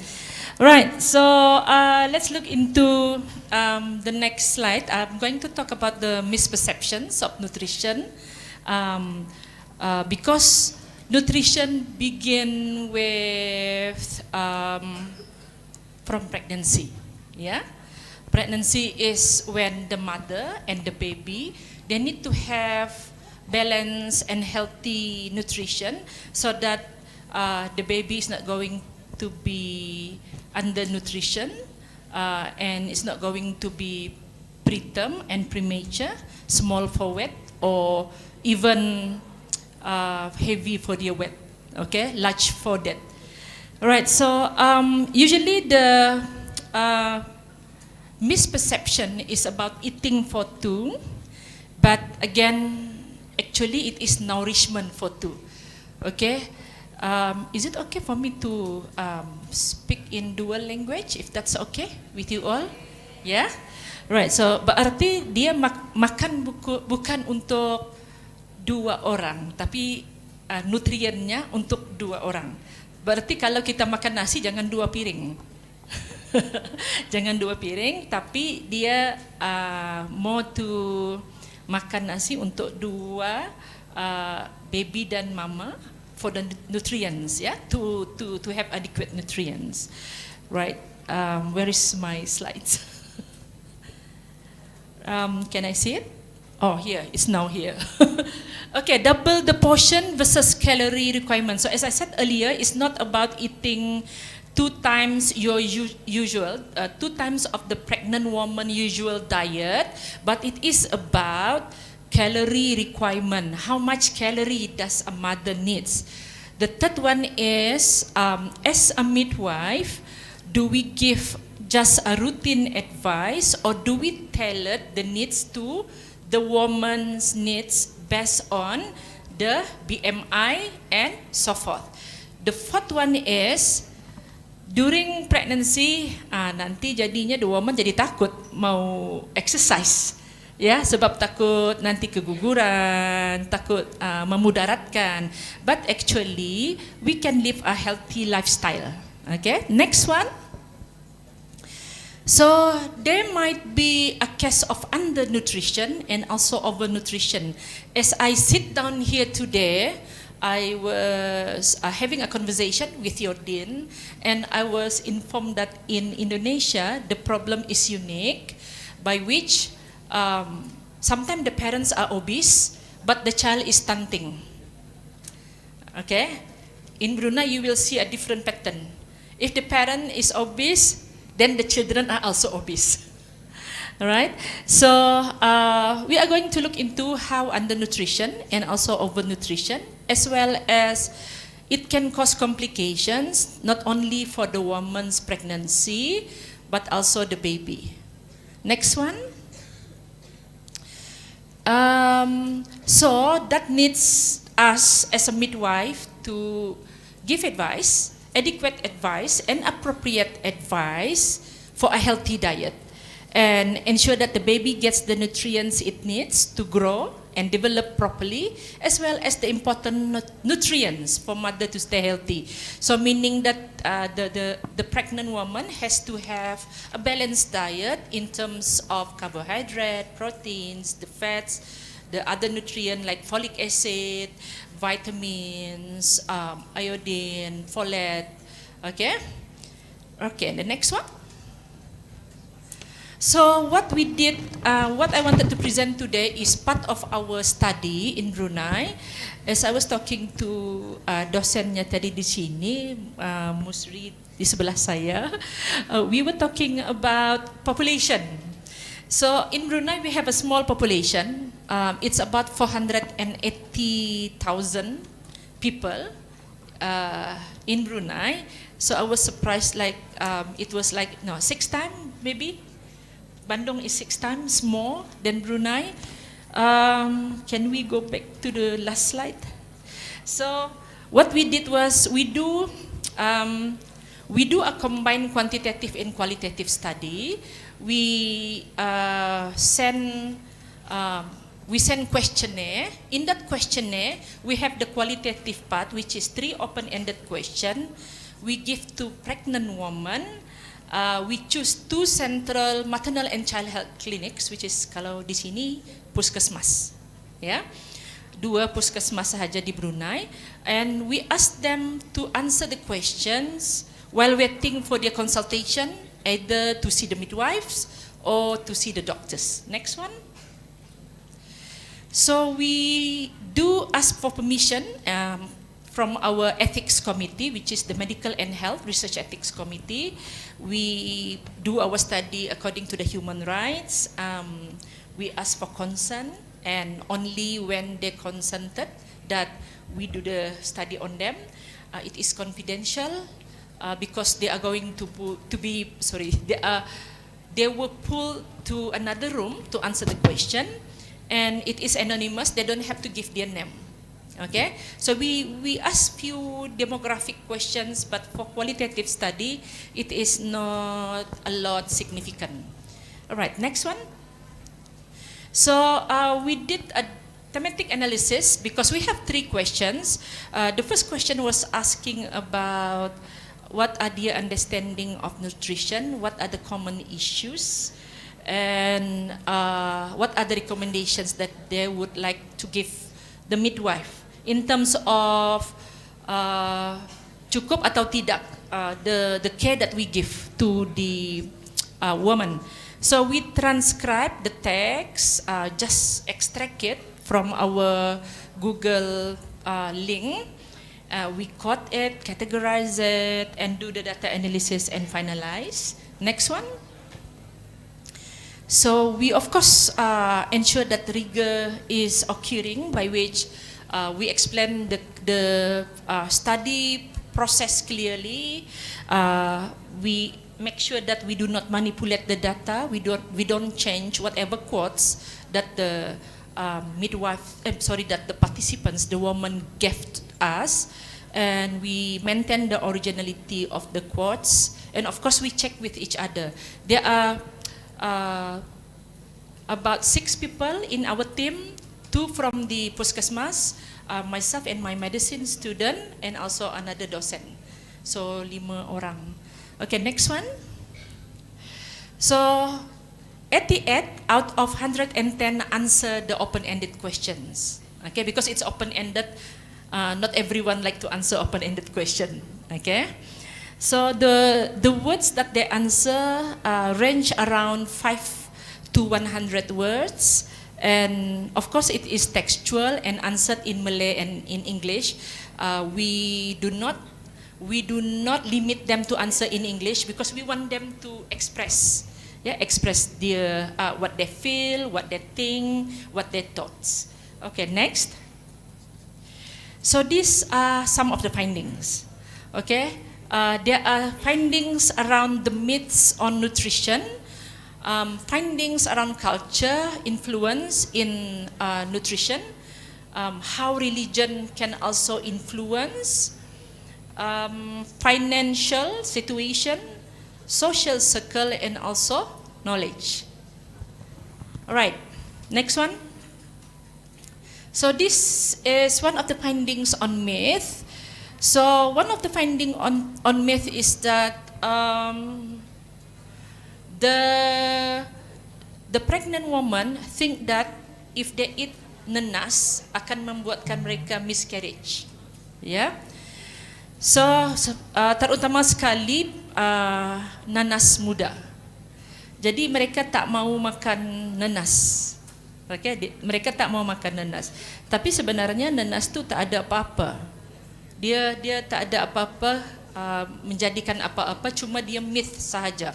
Kalau scientific evidence not really against the nutrition, and it's not really causing miscarriage, although kalau dari dulu dia memang turun temurun ya, dari ibu bapa kita, our parents, jangan makan nanas muda nanti kau keguguran, you know, and then our sisters, our family, our social circle. Next one. Another myth is again, as we said earlier, makan untuk 2 orang. I need to eat double the usual food intake. I don't want my baby to be stunted in my tummy. Okay, dia tak nak. This is the wrong perception. So they think that it is eating for 2, but actually it's nourishment for 2. Next one. We also have myth on spicy food. It was believed that if they eat spicy food, it can cause early labor, premature labor. And coffee, they also think that coffee shouldn't be taken because the baby will be active and not resting in the uterus. And cheese is also dangerous because they think that it can cause infection. But actually, in the real life, spicy food, although it is not totally prohibited lah, because there is some scientific evidence showing that if a mother eats spicy food, it can cause eczema to the baby. But there are no strong evidence on that. Coffee, it can be taken but with limited control ya, with the control. Jangan banyaklah minum kopi. Boleh minum kopi, bukan tak boleh. And cheese should not be from yang bukan pasteurized lah, because I think whatever is sold in our country, most of it are pasteurized cheese. Next. Religion. So in terms of religion, it's not only for Muslim. We have some women who are from Hindu religion. So they said that if they cannot eat meat as a source of protein, what other thing that they can eat as a source of protein? Is eating cheese all the time okay for them? Right, next. Culture. So in terms of culture, Muslim and Malay, not necessarily Muslim, as long as they are Malay culture. In Brunei, we have 7 different Malay ethnic groups. Okay? So they are not necessarily Muslim, but they are Malay. So they practice makan jamu, ya, makan jamu, minum jamu, ya, all those yang practiced by our parents, our mother, our in-laws, our sisters. Next. Right, and then social circle. We found that women are depending on the social circle more than they are depending on the midwives, more than they are depending on the healthcare professionals. So meaning that mereka mudah bergantung harapan kepada suaminya, adik-beradik, family, ya. So whatever is being said that they need to follow, they will follow. So this is sometimes causing problem because not all the things that has been said or advice by the family members or the friends or the close person are based on evidence. Sometimes it is based on tradition, which is passed from their grandparents to their parents and to them. So it says here, they want to avoid eating nuts and spicy food so that it does not endanger my baby's life.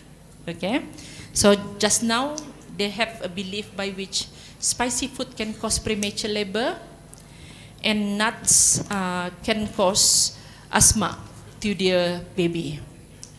Right, next. Other than that, we also find themes around knowledge by which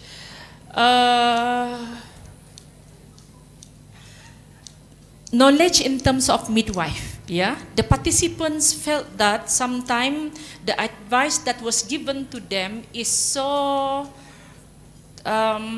routine.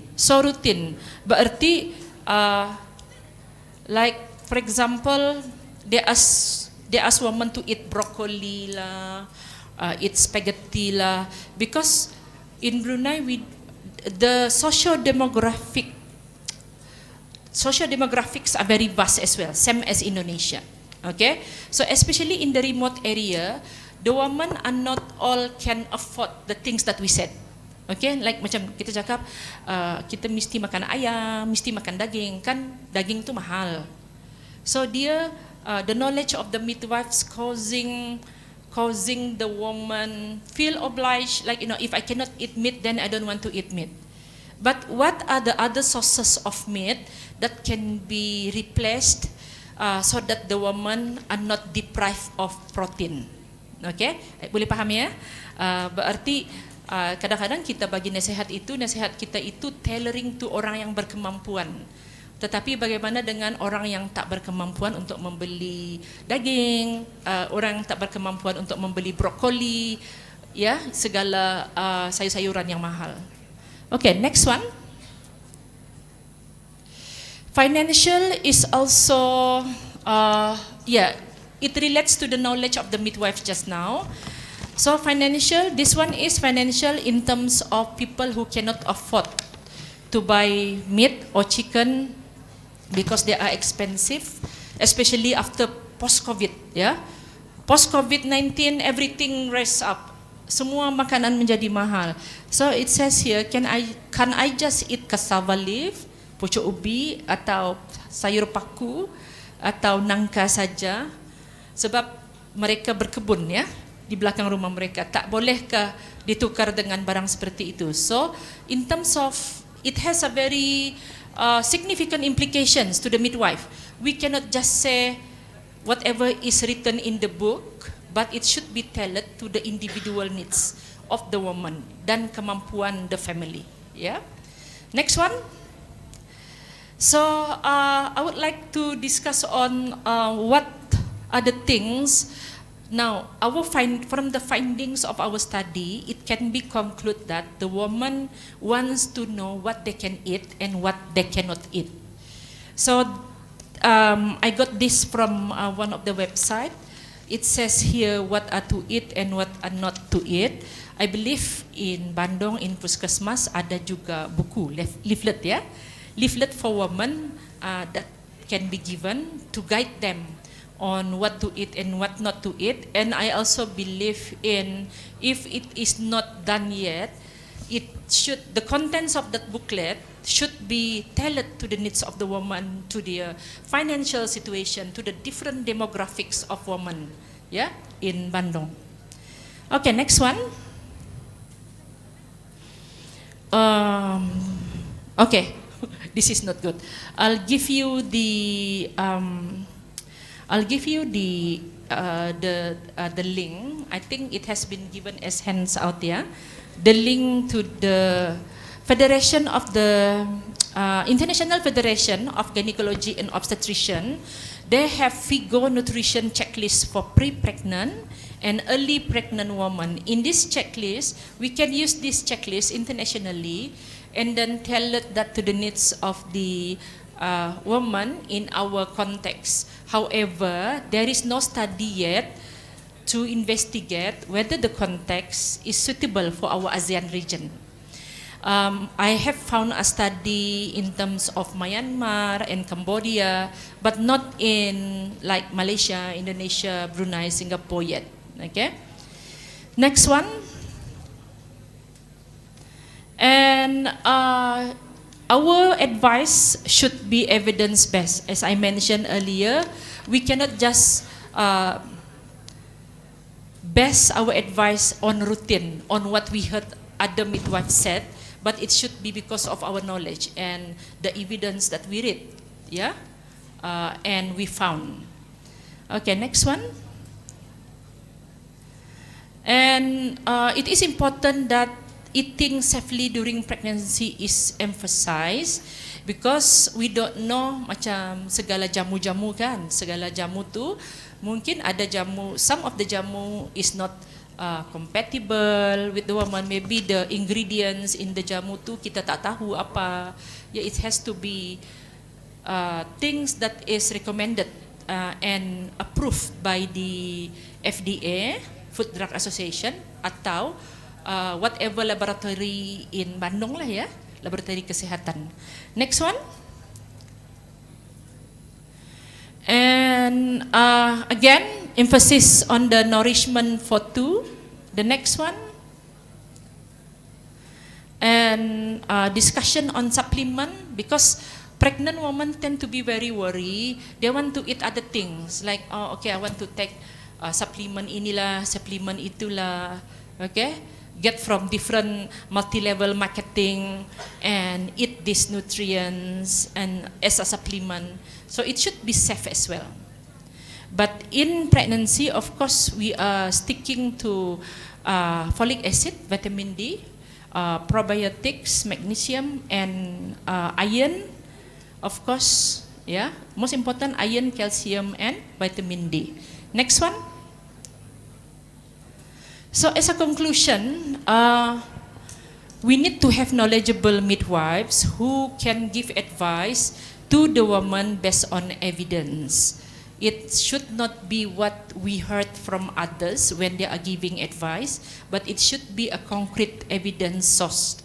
Secondly, when a midwife is knowledgeable, they can make the woman knowledgeable by inputting the important information to the woman.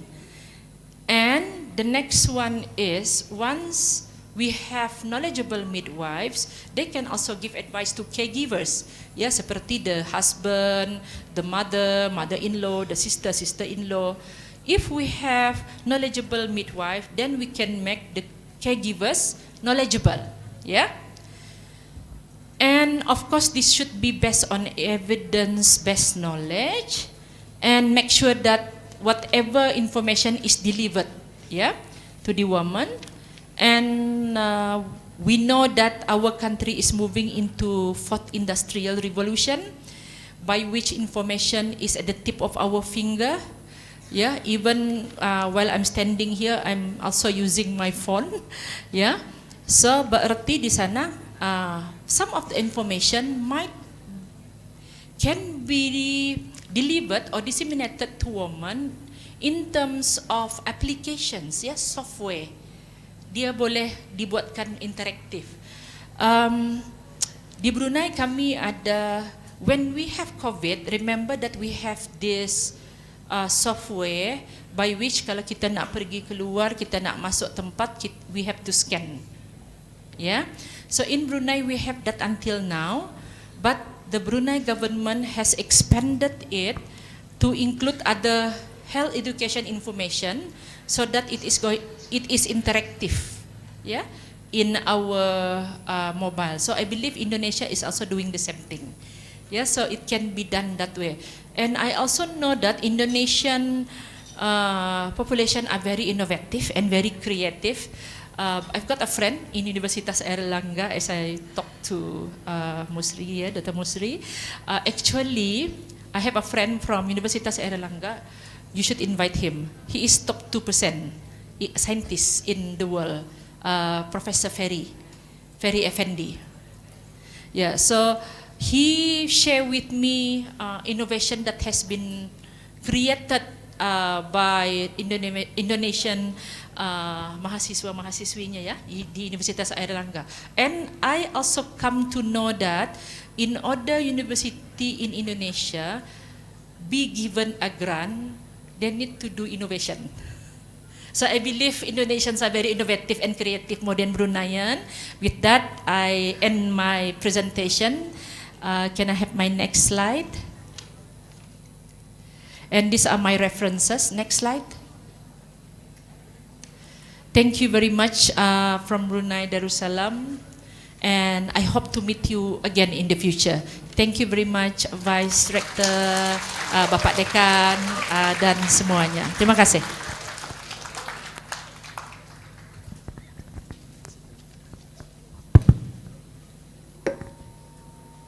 Okay, thank you, Dr.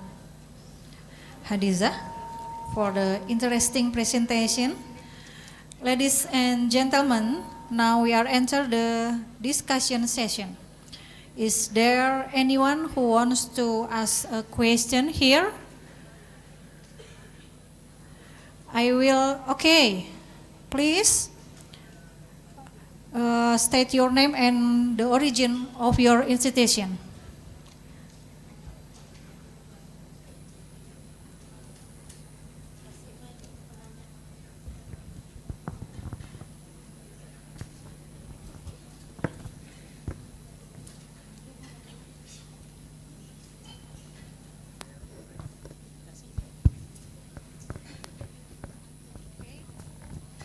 Wait. Maybe the committee can give the microphone, please.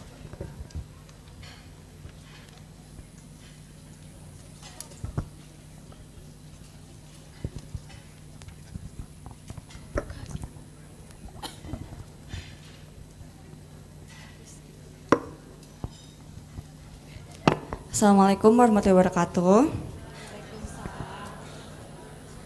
My name is Nadia Citra Pratiwi. I'm from University Jenderal Ahmad Yani. My question is, in Indonesia, for example, advertisement about milk for pregnant women is nutrient for pregnant women. So the pregnant woman will think that it's just enough. How to how do we give they knowledge gitu that the milk for pregnant woman is not enough. Thank you.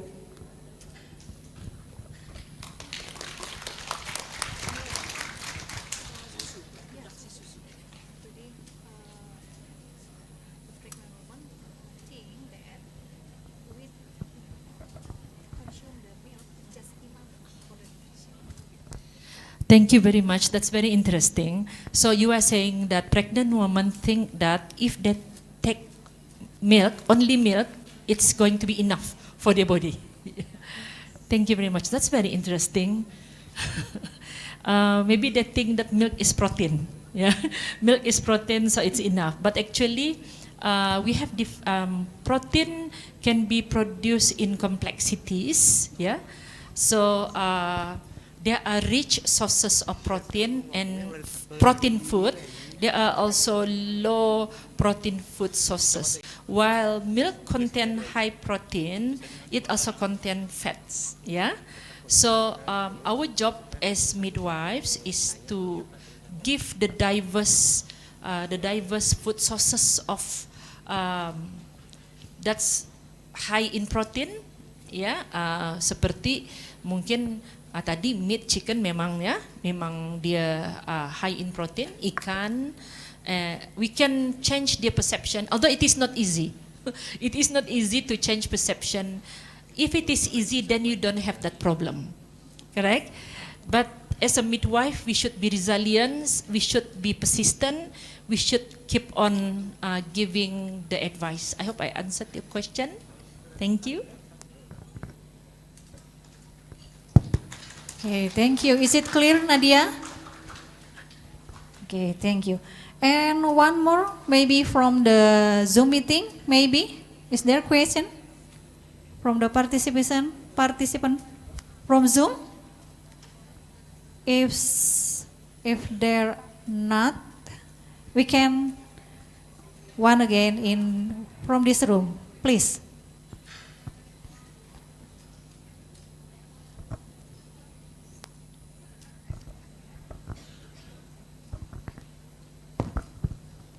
Thank you, moderator. Good morning, madam. My name is Anissa Ridlayanti from aisyiyah Bandung University. The topic is very interesting. I'm a midwife, and it is the topic suitable for me itself. I want to ask about genetically modification organism in plants. It is safe if that plants such vegetable or fruits consumed with pregnant woman. For example, the grapes. Import grapes in Indonesia, many from the other country. The good grapes contains, we call it, what is the biji, seedless. GMO grapes not contains the seedless. I try to read some evidence base when the midwife consume GMO fruits or vegetable, it can influence to epigenetic and nutrigenomic to the child or to the fetus. What about it is? Thank you so much. Thank you so much for that questions.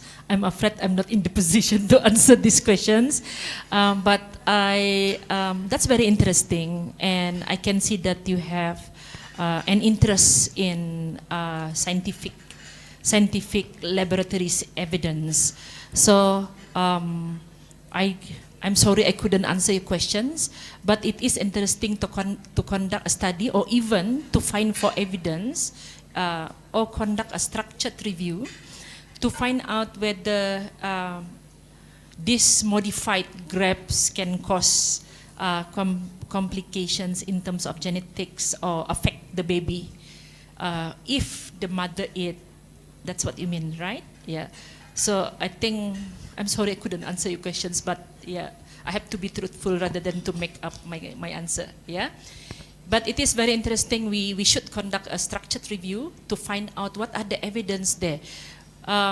It's amazing to hear this sort of questions in terms of ini berarti bahwa midwives itu juga boleh menjadi saintis, ya. A big round of applause. Yeah.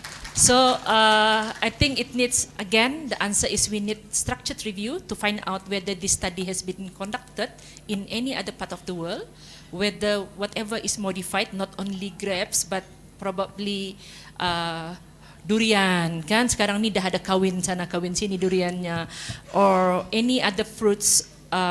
Even now we have meat yang diproduce not from meat, yeah. So how this can affect the baby if the mothers eat them? Thank you very much for that questions. Very thoughtful. Okay, thank you. Mrs. Anissa, is it clear? Okay, thank you. And we have one more participant to us from Zoom meeting, I think. Okay, please.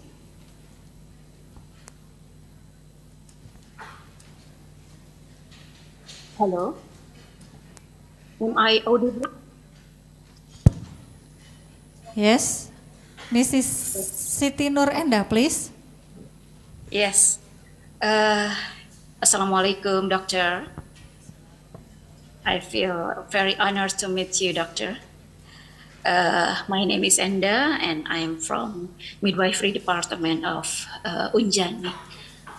Doctor, as you have mentioned before, there are many misconceptions about nutrition that cause nutritional disorder. Actually, in Indonesia, we have many indigenous people, or maybe in bahasa masyarakat adat, and they have their own value based on their culture regarding their food and nutrition. So sometimes it is difficult to make change or to make behavior change. And I want to ask you regarding experience in your country, Doctor, in Brunei Darussalam. What invention have been developed to solve or to overcome the problem of misperception about food, about nutrition, especially in indigenous community? Thank you. That's my question, Doctor. Thank you very much, Indah. That's very interesting question too. So I'm just going to share what happened in Brunei. In Brunei, we have, as I said earlier, we have 7 Malay ethnic groups, and they are not necessarily Muslim, although they are Malay. On top of that, we also have people of other religions, such as I said earlier, Hindu and also free thinkers. Free thinkers are much more complicated than any other religion because they don't have, they have a lot of belief which they follows from other religions because they are free thinkers. Right.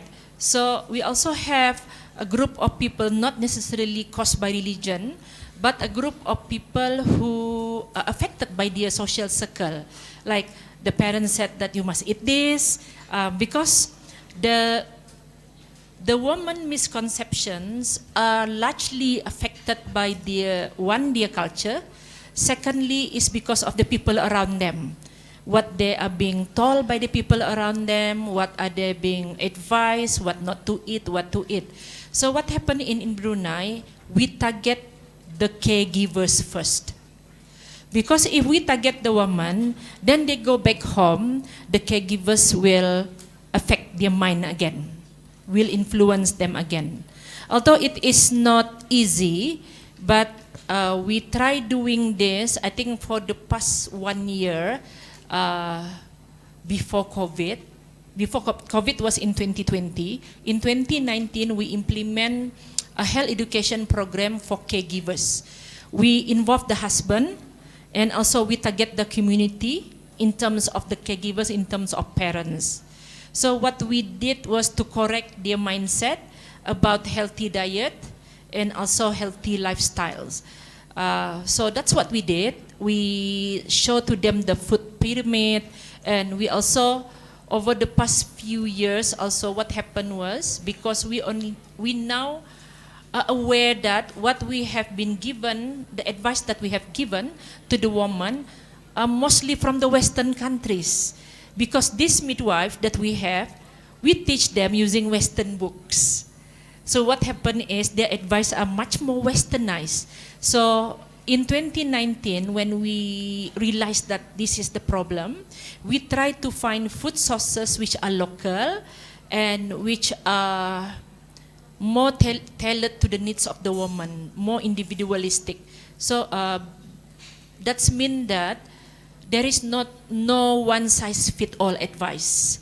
Okay, so to wrap up and answer your questions, first we need to target the caregivers too.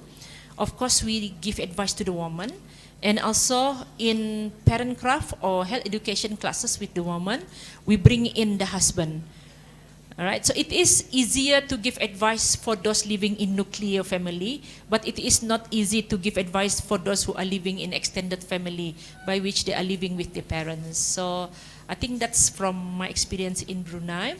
Although it was affected because we implement the program in 2019, and then 2020 there was COVID, and then after that in 2022 we have to do it again because it's really like affecting. They forget about all the classes, and now our government is putting information in our Brew Health, the software that we use during COVID for Kalau in Malaysia, it is called My Sejahtera.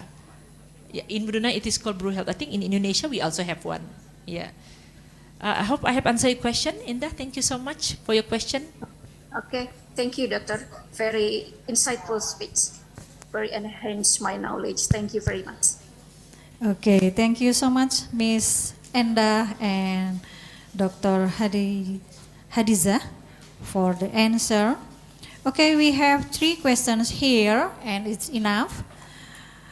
Before ending this session, allow me to summarize our discussion topic this time. There are 6 factors that can influence misperception affecting nutrition during pregnancy, which are culture, and then myths, religion, financial, social circle, and knowledge. What we can do as a health worker, as a nurse, as a midwife, is to provide health information and education about what to take and what not to, healthy diet plan, give evidence advice, safe nutrition, according to ability to buy, and then nourishment for 2 important supplements for pregnancy, and of course, we are should be a knowledgeable midwives to be able to generate knowledgeable women. Okay. Dr. Hadiza Haji Abdul Mukmin, we really appreciate and thank you for the informative and interesting presentation. Finally, we give applause to our speaker and all of you. Thank you. Wassalamualaikum warahmatullahi wabarakatuh.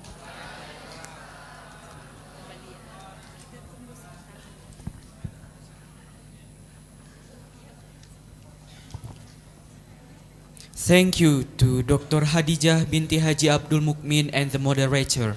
We would like you to stay on the stage for a while because the Dean will present an appreciation certificate. Please welcome to the stage to the Honorable Dr. Gunawan Irianto, M.Keb.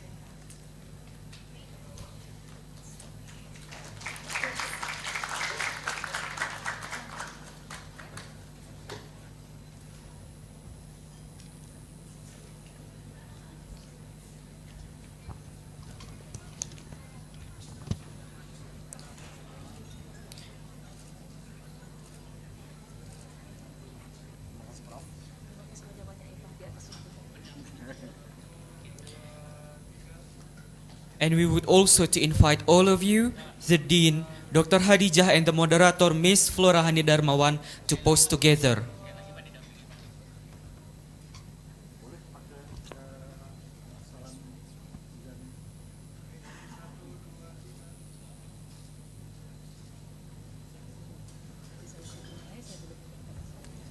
Please give applause to Dr. Hadijah binti Haji Abdul Mukmin and the Dean of Faculty of Science and Technology, Jenderal Ahmad Yani University.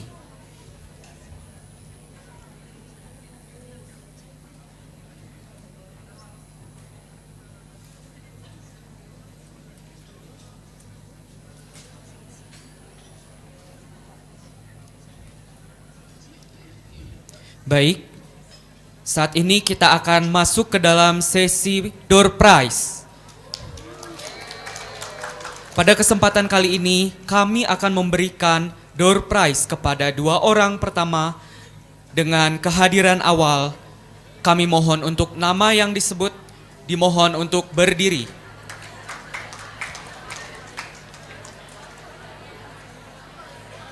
Baik, untuk 2 peserta terbaik dan dengan kehadiran awal adalah yang pertama, Febi Indriani dari Prodi D4 TLM. Dimohon untuk berdiri.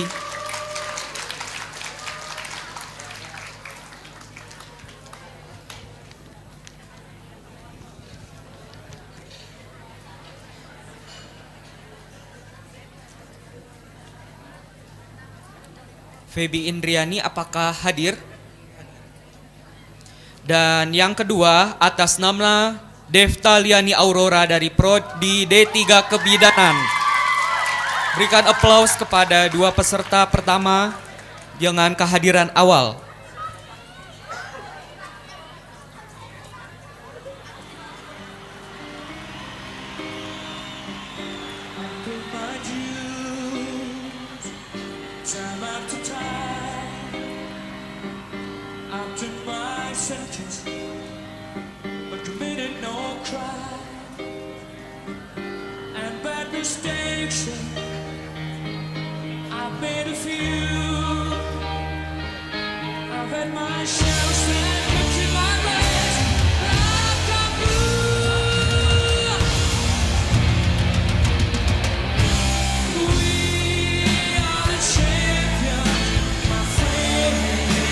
Kepada Ibu Wakil Rektor Dr. Dewi Rati Handayani kami persilakan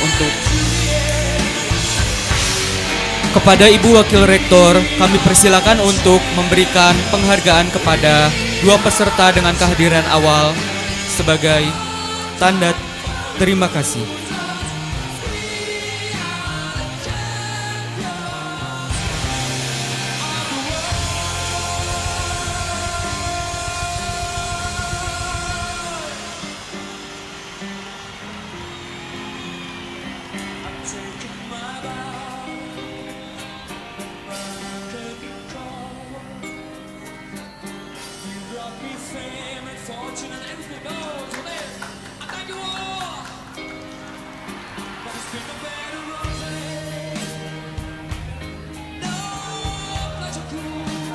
Berikan tepuk tangan yang meriah kepada penerima door prize.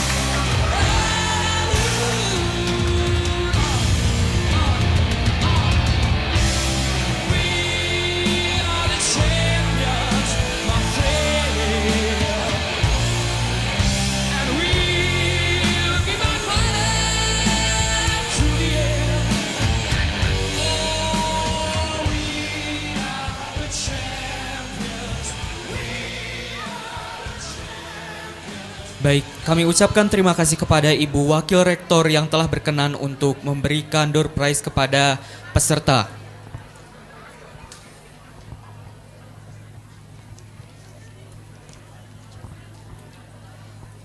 Well, ladies and gentlemen, we are going to continue to the next speaker. She is Associate Professor Dr. Chong Mei Chan as the head of Nursing Department, Faculty of Medicine, University of Malaya. The title of her presentation today is The Role of Community Nurses in Managing Stunting Among Children. Please welcome our moderator this session, Ms. Musri SKP MN, come to the stage.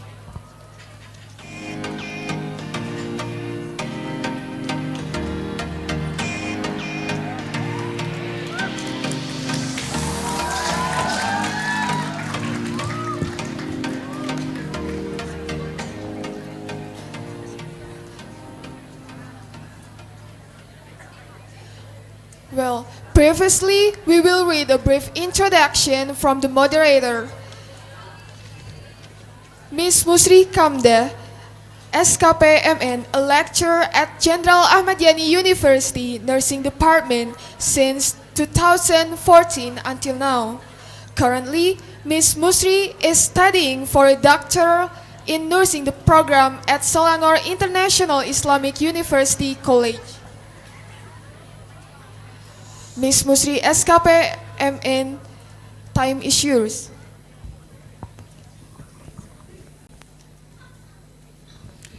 Thank you, Akmal and Gina.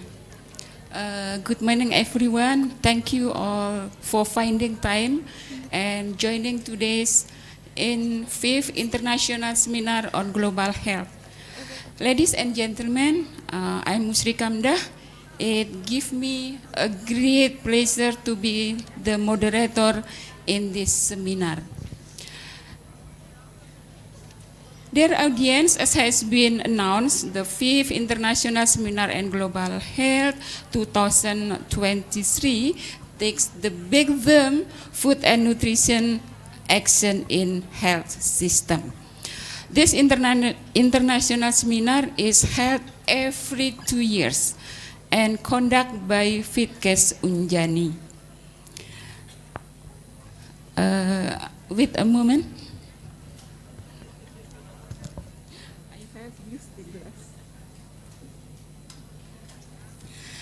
Before presenting the subject, let me give a little introduction related the topic of the seminar. Globally, based on UNICEF and WHO data, Indonesia's stunting prevalence rate is ranked 27 highest out of 154 countries that have stunting data, making Indonesia rank 5th among countries in Asia.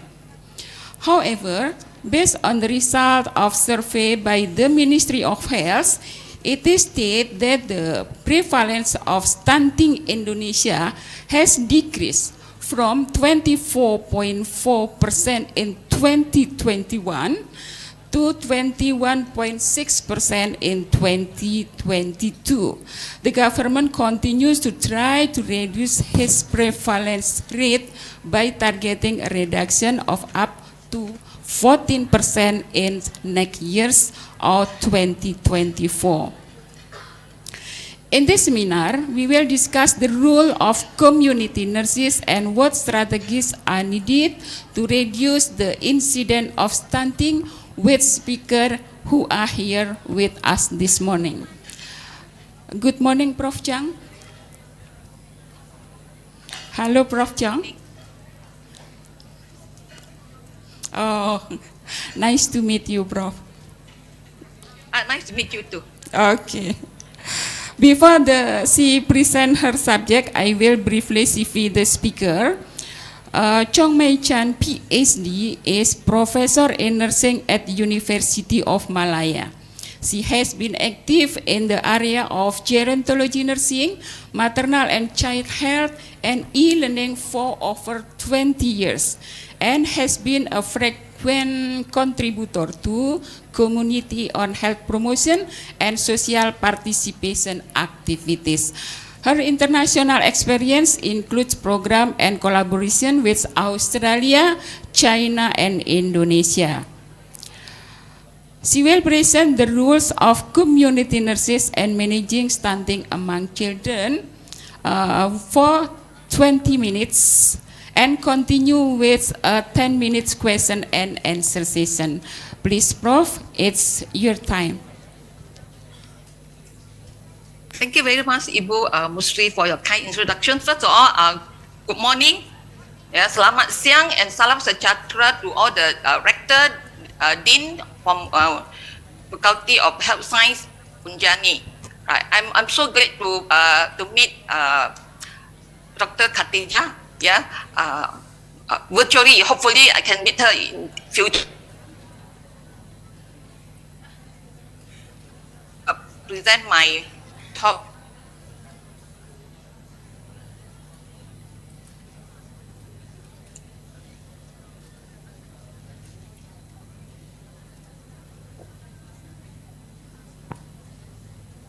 Can you see my slide?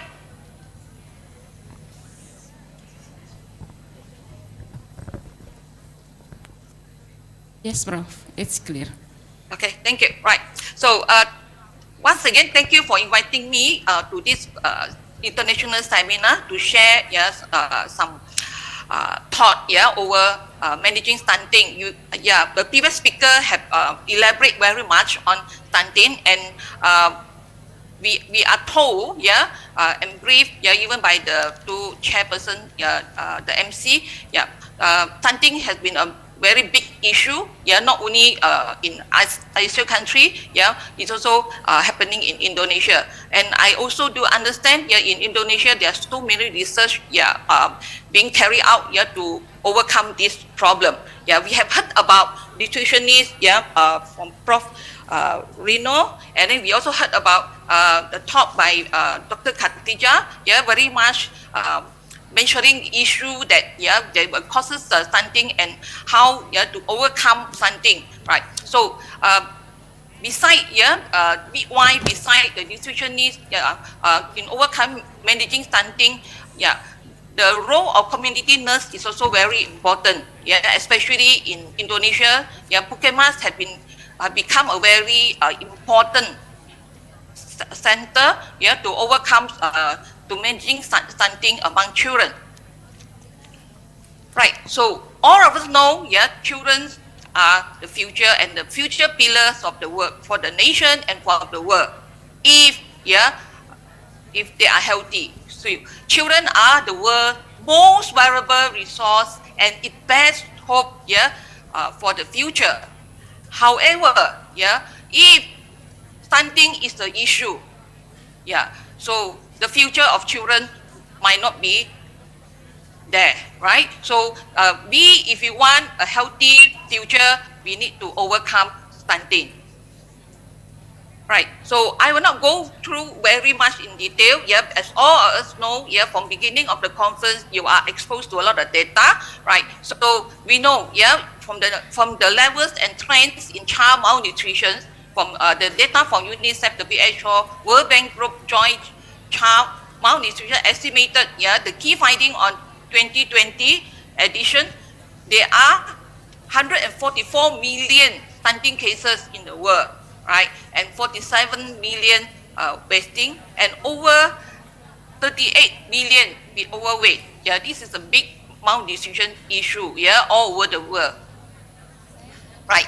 And prevalence and numbers of affected malnutrition rate remain alarming. Stunting is declining too slow. And congratulations to Indonesia. You have evidence of decrease in stunting from 24.4 in 2011 to 21 in 2022. That, even though not much, but that is a great achievement. Congratulations for that. So stunting is declining too slowly, while wasting still impact the life of far too many young children. Sad, right. So, and in the world, Africa and Asia, ASEAN country bear the greatest share of all forms of malnutrition.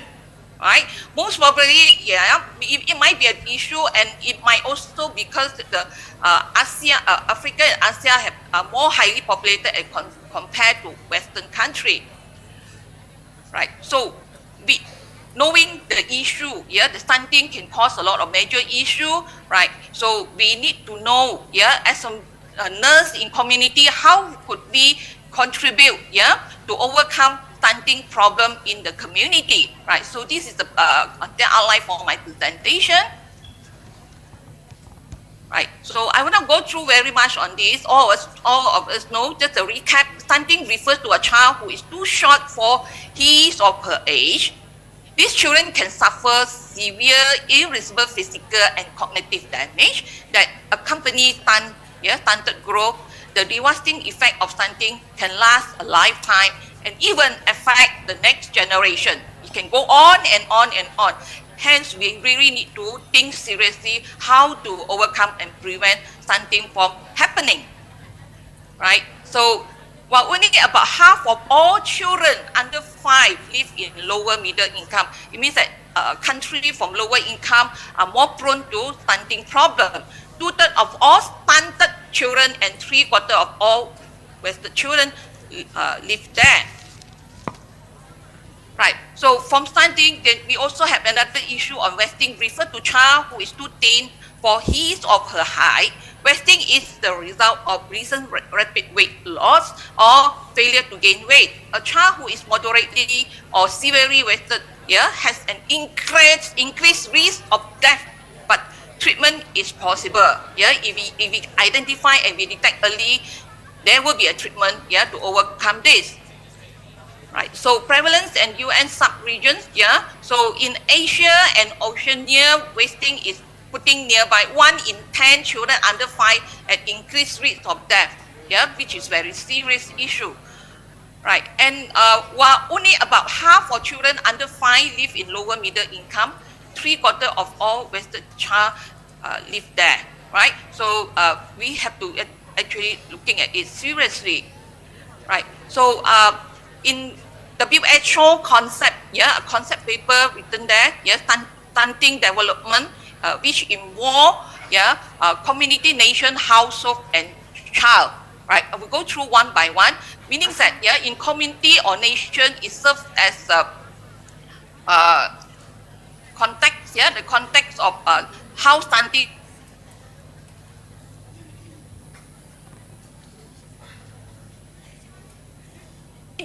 did not yet take think seriously, we never prevent this from happening, then the consequences, the child will get stunted growth and development. Right. So what will happen if the child is stunted? Having stunting problem, the concurrent problem and short-term consequences. They will face short-term consequences and long-term consequences. In short-term consequences, increased mortality and increased morbidity. Morbidity. And in terms of development, will reduce cognitive, motor, and language development. So they will be a bit slow, in thinking, and they will be slow in speech. The economic increase high health expenditure and increased opportunity cost for care of sick child. So this is the short-term consequences. If we are not going to solve these short-term consequences, it will go to long-term consequences. In long-term consequences, the child become less in adult stature, they become short, and increase obesity and associate comorbidity, and decrease reproductive health. They might have infertility problem, development, increase school performance, learning capacity, and unachieved potential, and they also will feel very inferior because they are short compared to other child, those who are from the same age, right? And they will feel anxiety and stress as well. Okay. In terms of economic, less work capacity and less work productivity, right? So this is the consequences of a child. Then the child will grow up to be adult. It will affect the whole entire economy of the country and the whole entire economy of the world as well. Right. So I'm not going to go through all this in detail. I'm sure all of us here know. What are the main causes of stunting? In terms of household, at home. This is the causes. Inadequate sanitation and water supply, low wealth and social economic status, food insecurity, as what the earlier speaker had mentioned, right?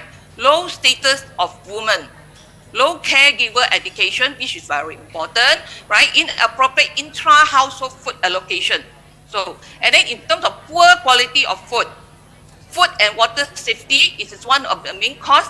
Infection also can cause stunting. When you have infection, you have less absorption of nutrient that can cause malnutrition. And then this is the most important part, which Dr. Khatijah also have stressed on mother, pregnant mother, caregiver, and their family member, right? Poor nutrition during pre-conception.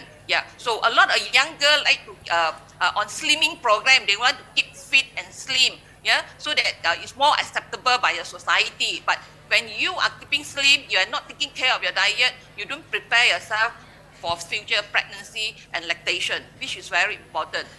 So short maternal stature, right? Infection, during pregnancy also can cause stunting. Adolescent pregnancy, pregnancy below maturity can cause stunting. Short birth spacing, every year pregnant, every year giving birth. That also can cause stunting because the mother have not recovered to accept another pregnancy. IUGR and preterm baby is also can cause stunting. Poor mental health, so baby, the mother will have pupil psychosis and she cannot take care of baby very well. And hypertension, preeclampsia also can be one of the major cause of stunting. Inadequate care, poor care practice, inadequate child stimulation and activity, non-responsive feeding is also a major cause of stunting. Inadequate breastfeeding, this is very important, right? If a mother cannot give exclusive, at least partial breastfeeding, better than non-breastfeeding at all, right? So inadequate complementary feeding, there a lot of misperception, in terms of complementary feeding, So we all know, if the child is on exclusive breastfeeding, they can start complementary at age of 6 months. But some mothers have misconception, misperception, and then they thought if we feed the baby as early as possible, then they can grow better, right? So that might cause stunting as well. Right, and community and nation is the context of the key problem of stunting. Political economy is play a very important role in combating stunting, right? Agriculture and food system. I will not go through in detail because the earlier speaker have mentioned very much on this. Yeah, water sanitation and our environment also play a role in stunting. Yeah, health and healthcare. Yeah, access to healthcare, qualified healthcare provider. Yeah, ability of supply and infrastructure, healthcare system and policy play a major role. Yeah, in determining of child health. Right. So I will touch this again later when we come to the role of community nurse. Society and culture, yeah, very much will affect stunting. The way we eat, yeah, there's a lot of miss, yeah, in terms of nutrition, especially yeah during pregnancy. Yeah, it will affect yeah the growth of fetus and the growth of a child later.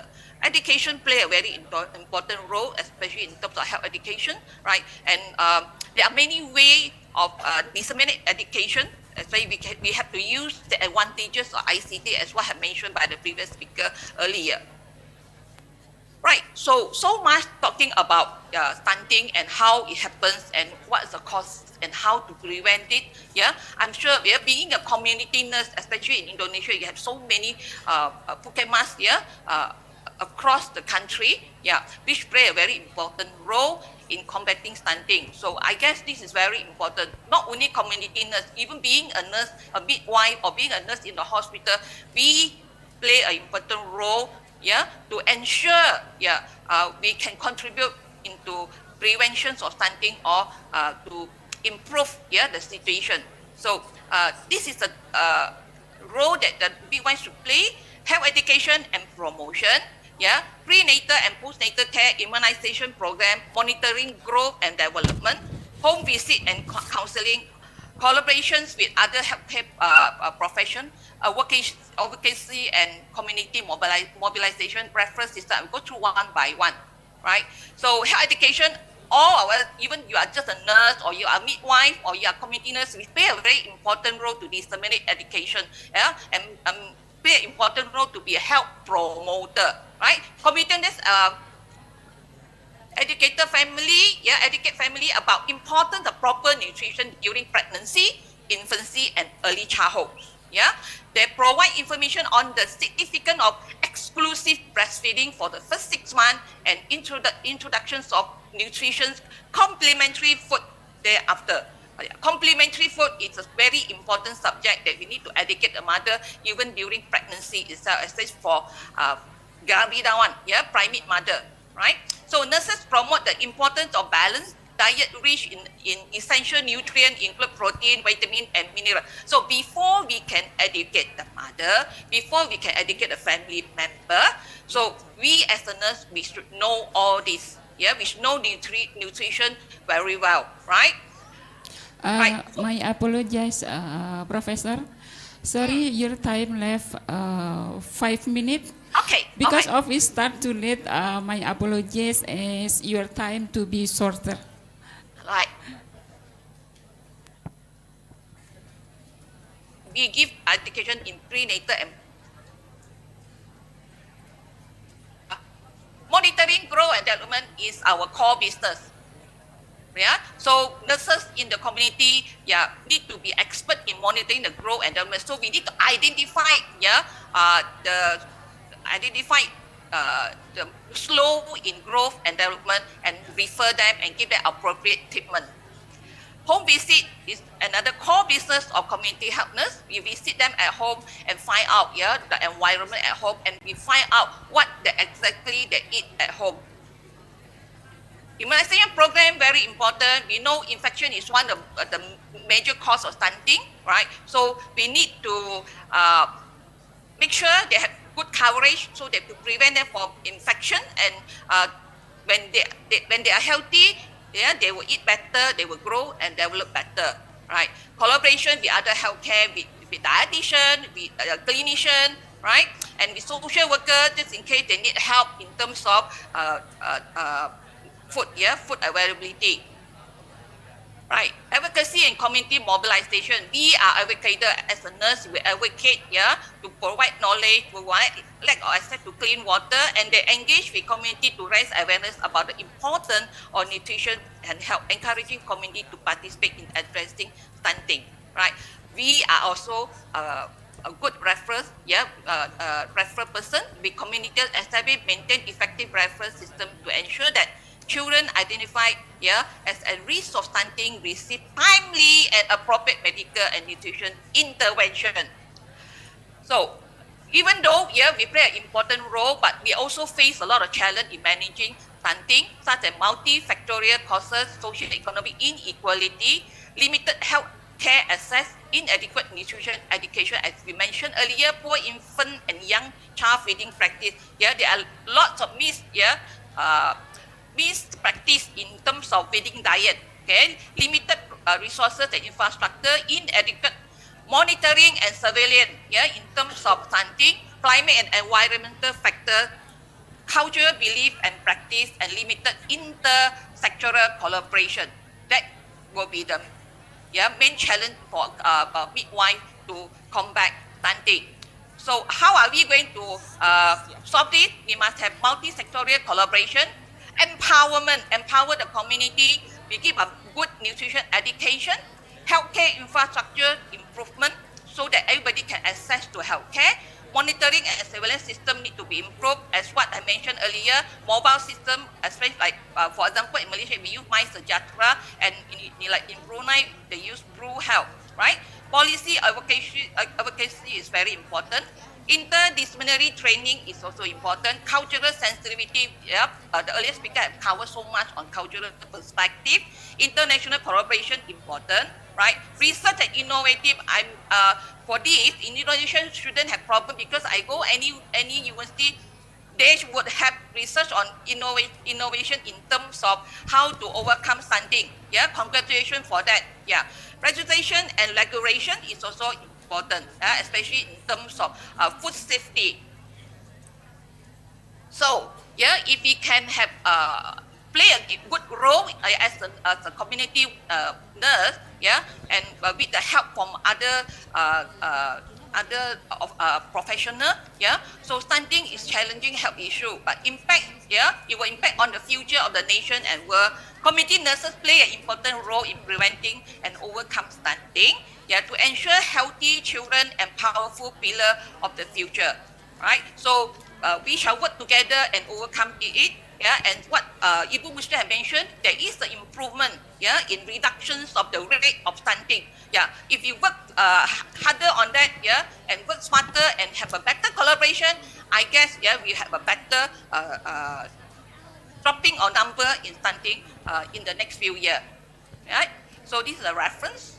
And thank you very much for your attention. I'm so sorry I have to rush through because my slide is prepared for 40 minutes, right? So thank you.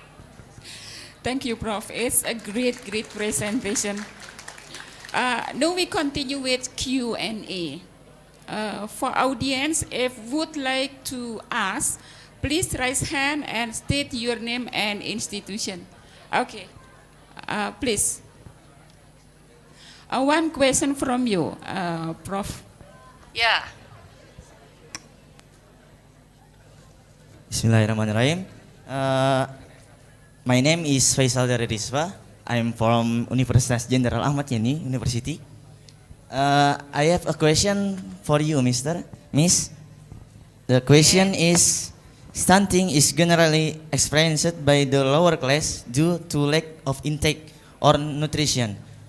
Yes. The question is whether stunting can occur in the upper class or middle class, and how to handle it. Thank you. Okay, a very good question, right? Yes, the world data, the UNICEF data say lower income country will face more problem of stunting. But as I also have mentioned, stunting are not caused by just one factor. They are multifactorial, right? One of it is the belief in food, right? As what have presented by the earlier speaker, right? If you have misperceptions on food intake, that will cause stunting as well. And maybe, some people have very strong religions, most of the time like Hindu or Buddhist, they practice vegetarian diet, right? So very strong religion belief, and then even the parents practice, even the growing child also they practice very strict, very strict vegetarian diet. This also can cause stunting if they are not practice it accordingly, right? So I do have family friends, the whole family on vegetarian diet, and then the children, even from baby itself, they also practice that, right? So I can see, they look so pale, and it looks like they're anemic kind of thing. But if they have whole very strong religions practice, even you advise them, it's very difficult. I always believe for a healthcare provider as a nurse, right? Even though we a PhD, it's easy for me to advise my client, my patient, or mothers come to the clinic rather than advising your own family member or your family friend, right? It's difficult, right? So this may cause a problem, and a lot of misperception. If I look very slim, even though you feel like she's slim until when the wind blows, so she can fall down, but she still want to keep on diet. Maybe because of psychology problem, it can cause stunting as well, right? So there are many problems. We always think rich people will live healthier than lower income people. Sometimes it's not right also. In terms of obesity also, maybe higher income family will get obesity more than lower income. In terms of hypertension, high cholesterol, and that, maybe higher income people eat better, they eat high cholesterol diet, they can cause hypertension and high cholesterol as well. So there are many factors, not just income, but lower income obviously will have will face a higher risk of stunting. Hopefully I have answered your question. Okay, thank you, Prof. And thank you for the audience. Because we have a limited time, so we just accept only one questions. Okay. Well, ladies and gentlemen, the conclude from this discussion is the active roles, synergies, and collaboration all parties is the key to effect to overcome nutrition problems, including stunting, such as increased nutrition, exclusive breastfeeding, and growth milk increase, and prevention and treatment of low birth weight baby. Improving the non-health sector also need attention, such as increasing knowledge and behavior, increasing environment capacity, improving the economy of community welfare. Before I finish this session, I would like to thank to the speaker who have shared her knowledge and appreciation with the entire audience who have listened to his seminar from begin to the end. Akhirul kalam, wassalamualaikum warahmatullahi wabarakatuh. Now it's time give awarding for Professor Chong Mai Chan, please.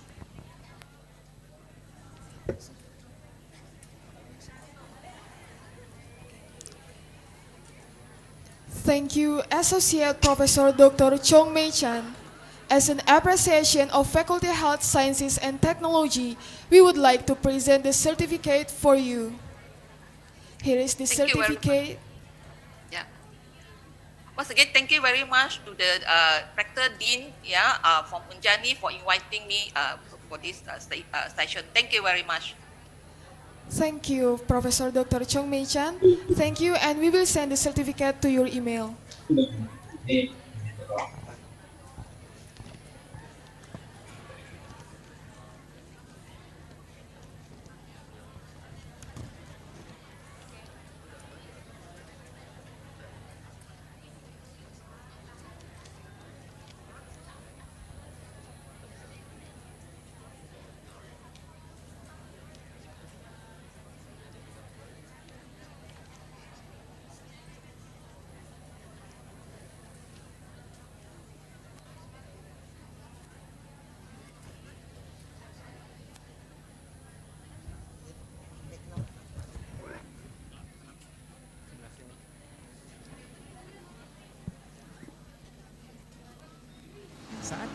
Hampir seperempat dari seluruh anak di bawah usia 5 tahun mengalami stunting. Dan 52 juta balita menderita gizi buruk. Pada saat yang sama, 1,9 miliar orang dewasa mengalami kelebihan berat badan atau obesitas. Sementara, 462 juta orang mengalami kekurangan berat badan dan menderita berbagai malnutrisi. Di Asia, angka kematian anak balita terjadi pada 1 dari 4 anak. Dan sekitar 45% kematian disebabkan oleh kekurangan gizi. Para profesional kesehatan terus berupaya memajukan integrasi sehingga dapat diterapkan pada pengambil keputusan yang beragam.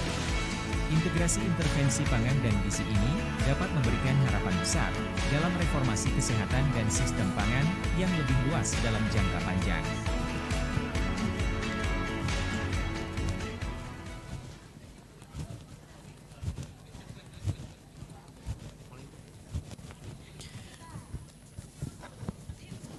Acara selanjutnya adalah pemberian penghargaan kepada para co-host International Seminar on Global Health ke-5. Kami panggilkan kepada co-host yang pertama. Sekolah Tinggi Ilmu Kesehatan Cianjur.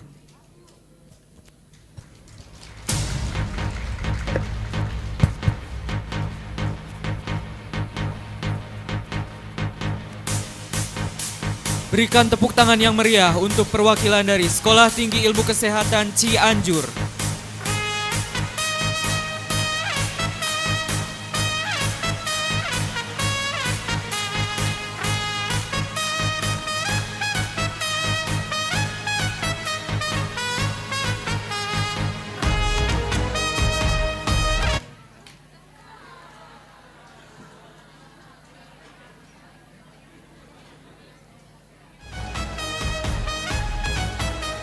Dengan hormat kepada Bapak Dekan untuk maju ke podium memberikan penghargaan, didampingi oleh Wakil Dekan 1, Wakil Dekan 2, dan Wakil Dekan 3, serta Ketua Pelaksana dan penanggung jawab International Seminar on Global Health.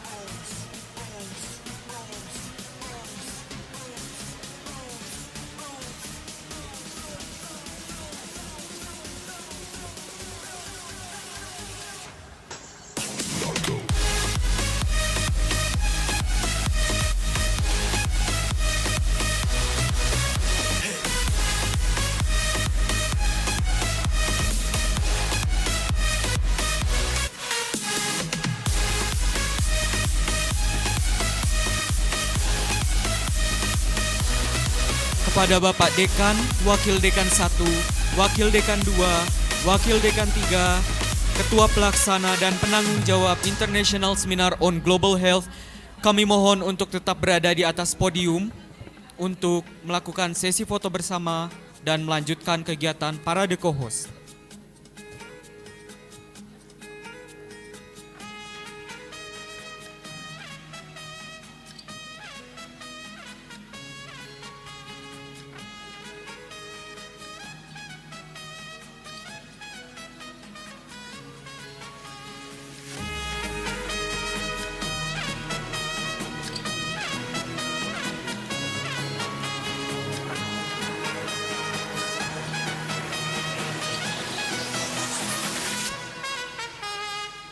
Southern slang, I speak it every day. I'm trying to get it poppin' each and every way. It's one nation on the goons. My goons are stripping all these cats down. Kami mohon kepada Bapak Dekan, Bapak Wakil Dekan 1, Wakil Dekan 2 dan Wakil Dekan 3, Ketua Pelaksana serta penanggung jawab International Seminar on Global Health untuk tetap berada di tempat untuk melanjutkan sesi pemberian penghargaan kepada co-host parade.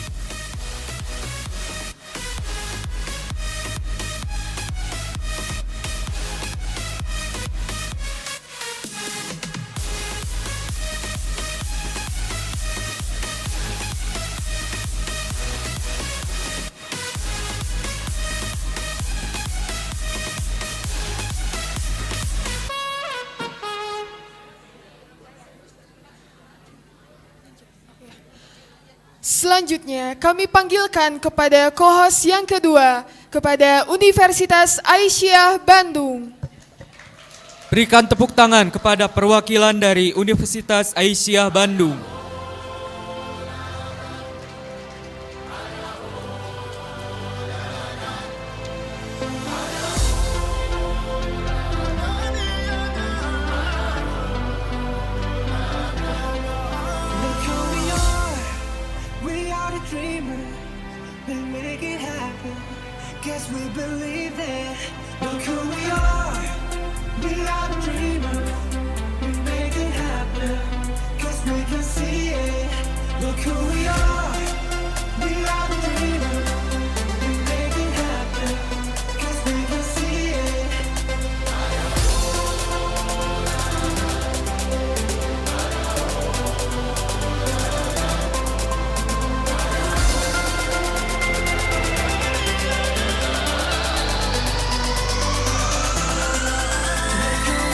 Hormat kepada Bapak Dekan, Wakil Dekan 1, 2, dan 3, dan juga Ketua Pelaksana ISGH agar memberikan penghargaan.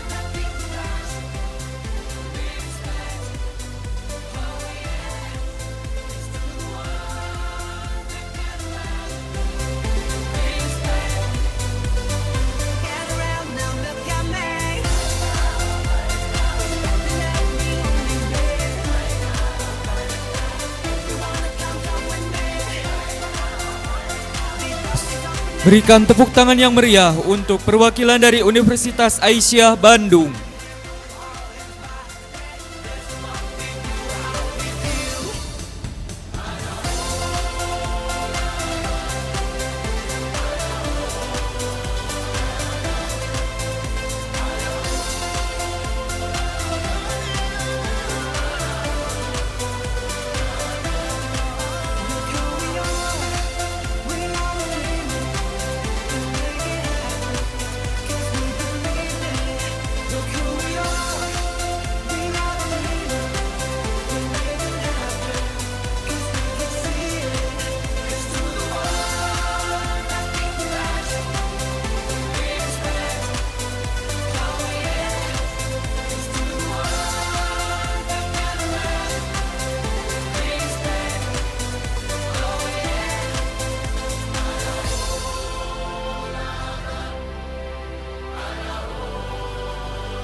Terima kasih kepada Bapak Dekan dan Wakil Dekan 1, 2, 3, serta Ketua Pelaksana dan Penanggung Jawab International Seminar on Global Health yang telah memberikan penghargaan kepada perwakilan dari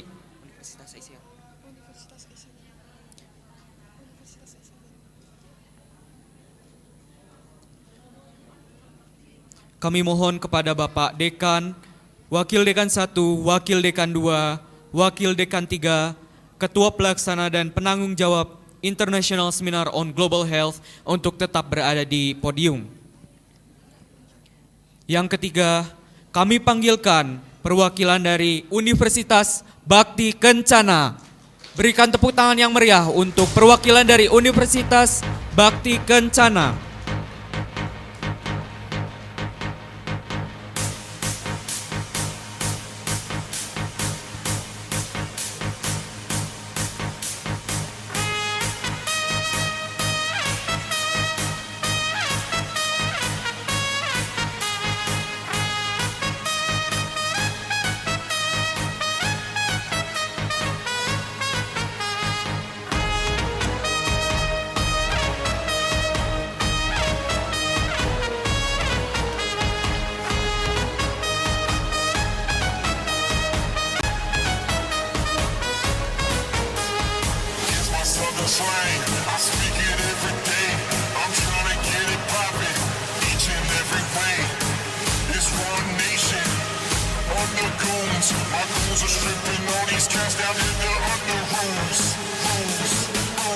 Dengan hormat kepada Bapak Dekan, Wakil Dekan 1, 2, dan 3, dan Ketua Pelaksana serta Penanggung Jawab ISGH agar dapat memberikan penghargaan kepada perwakilan dari Universitas Bhakti Kencana.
Southern slang, I speak it every day.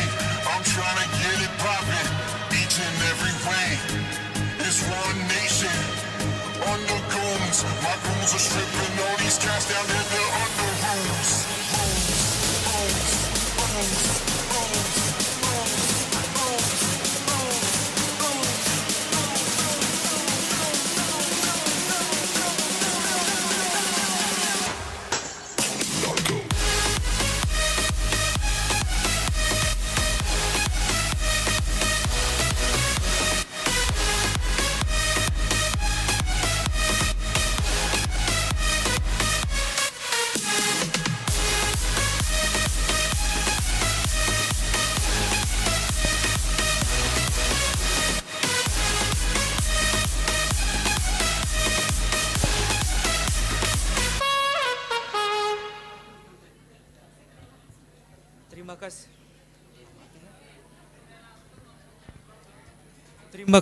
Terima kasih kepada Bapak Dekan, Wakil Dekan 1, 2, 3, Ketua Pelaksana ISGH dan penanggung jawab ISGH yang telah berkenan untuk memberikan penghargaan kepada perwakilan dari Universitas Bhakti Kencana.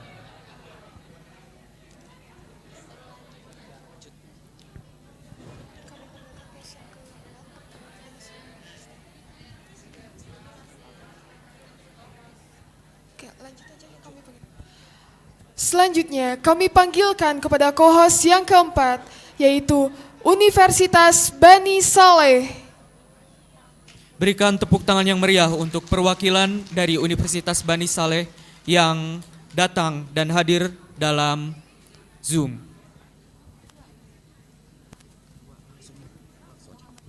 Yang kedua, Universitas Muhammadiyah Tangerang.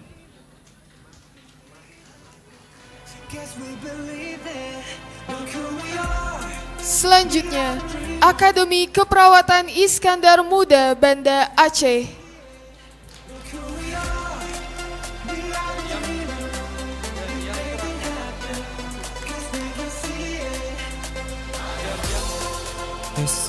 Dan yang terakhir dari Sekolah Tinggi Ilmu Kesehatan Bantul, Yogyakarta.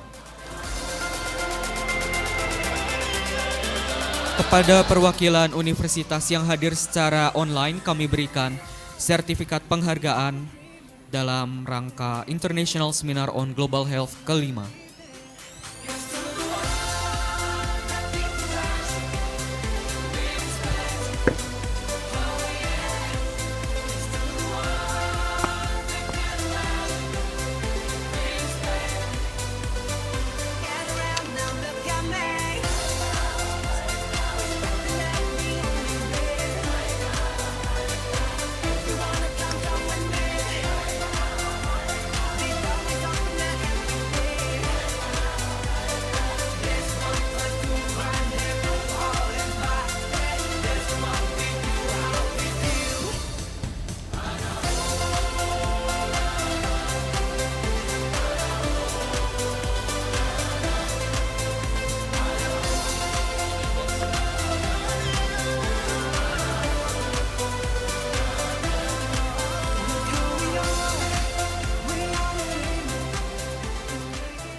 Well, honorables, ladies and gentlemen, are you all still enthusiastic? Next, we would like to invite our speaker. He is Professor Dr. Ahmad Faizal Abdul Raziz from Faculty of Food Science and Technology, University Putra, Malaysia. And his topic today is Moringa oleifera lam, a wonderful plant for our health. And our speaker today will be guided by the moderator, Ms. Elsie Vendra Permana, MSc, MSc.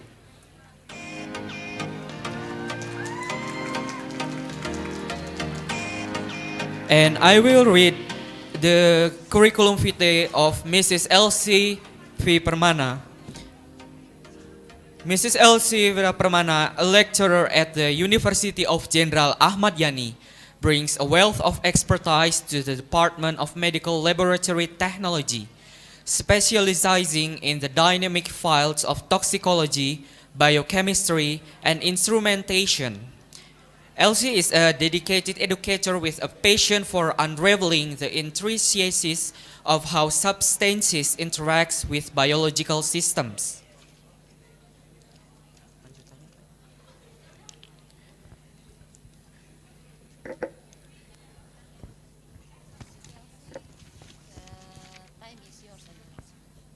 We welcome Ms. Elsie Vendra Permana MSc, MSc to guide the session. Time is yours.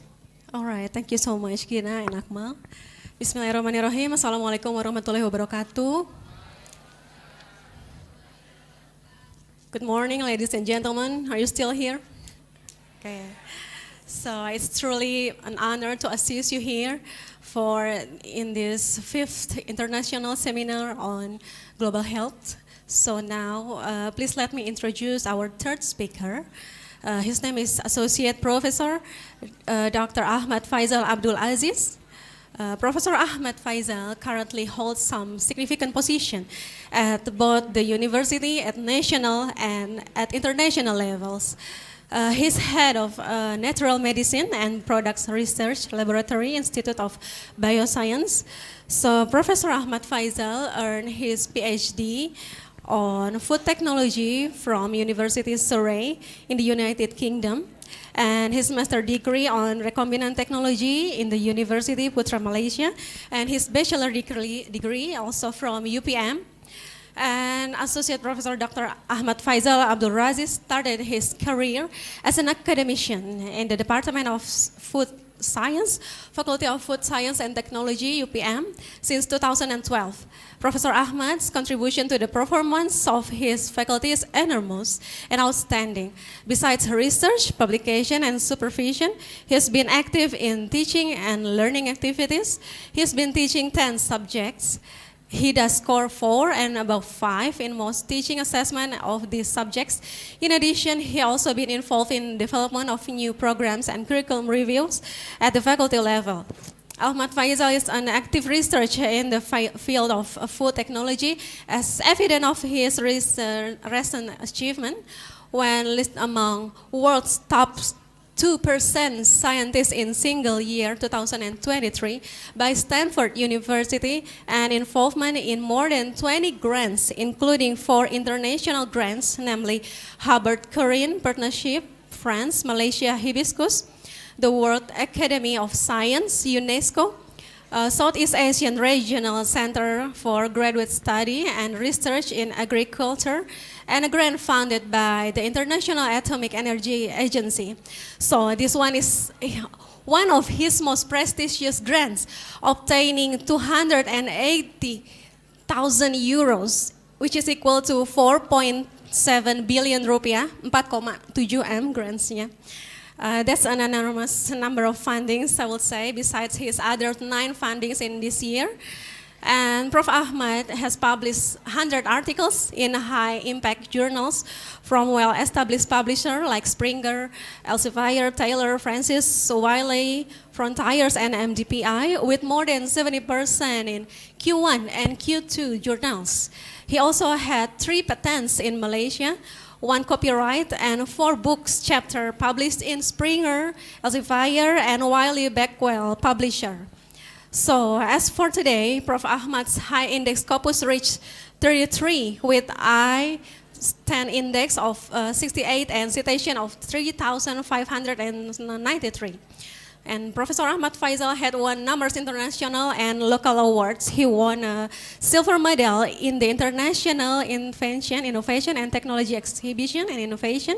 To be scholarly recognized, Ahmad Faisal had presented his research finding at international and national level, including in Hungary, USA, Netherlands, Turkey, Taiwan, Thailand, Philippines, and Indonesia, both as the invited oral and poster presenter. He as well traveled to Japan, Switzerland for his research attachment under UPM and private sponsorship. Unfortunately, we could not have him here with us on the stage, and I believe that you can't wait any longer. So I'm very pleased to welcome Professor Ahmad Faisal Abdul Raziz. There are 15 minutes for the presentation, Professor, and the time is yours. Thank you.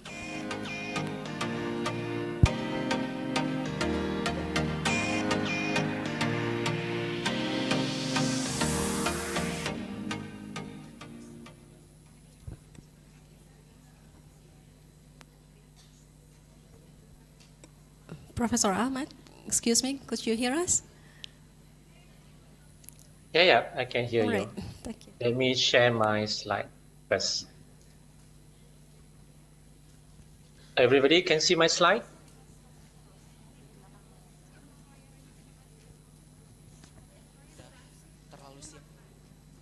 Can you see my slide and listen to my voice? Yes, Prof. Okay, that's great. Okay, first of all, I want to thank to the organizer for inviting me to this, the 5th International Seminar on Global Health. Thank you to Madam Chairperson for reading my long biodata just now. So with that, let me start my presentations.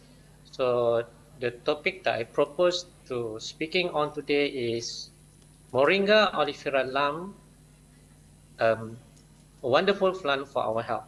So as what mentioned by the Madam Chairperson just now, I'm Dr. Faisal from University Putra Malaysia. Okay, this is the presentation outline.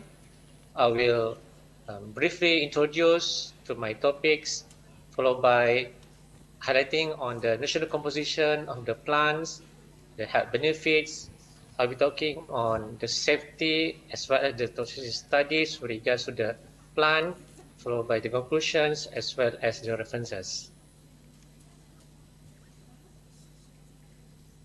Okay, I believe most of you have heard about these plants, yeah, which is Moringa oleifera lam. Yeah. So this plant basically also known as a moringa or drumstick or horage from different countries. Yeah, it's very fast growing and is originated from India and now well distributed. And most of the part of this plant are very useful in terms of nutrition.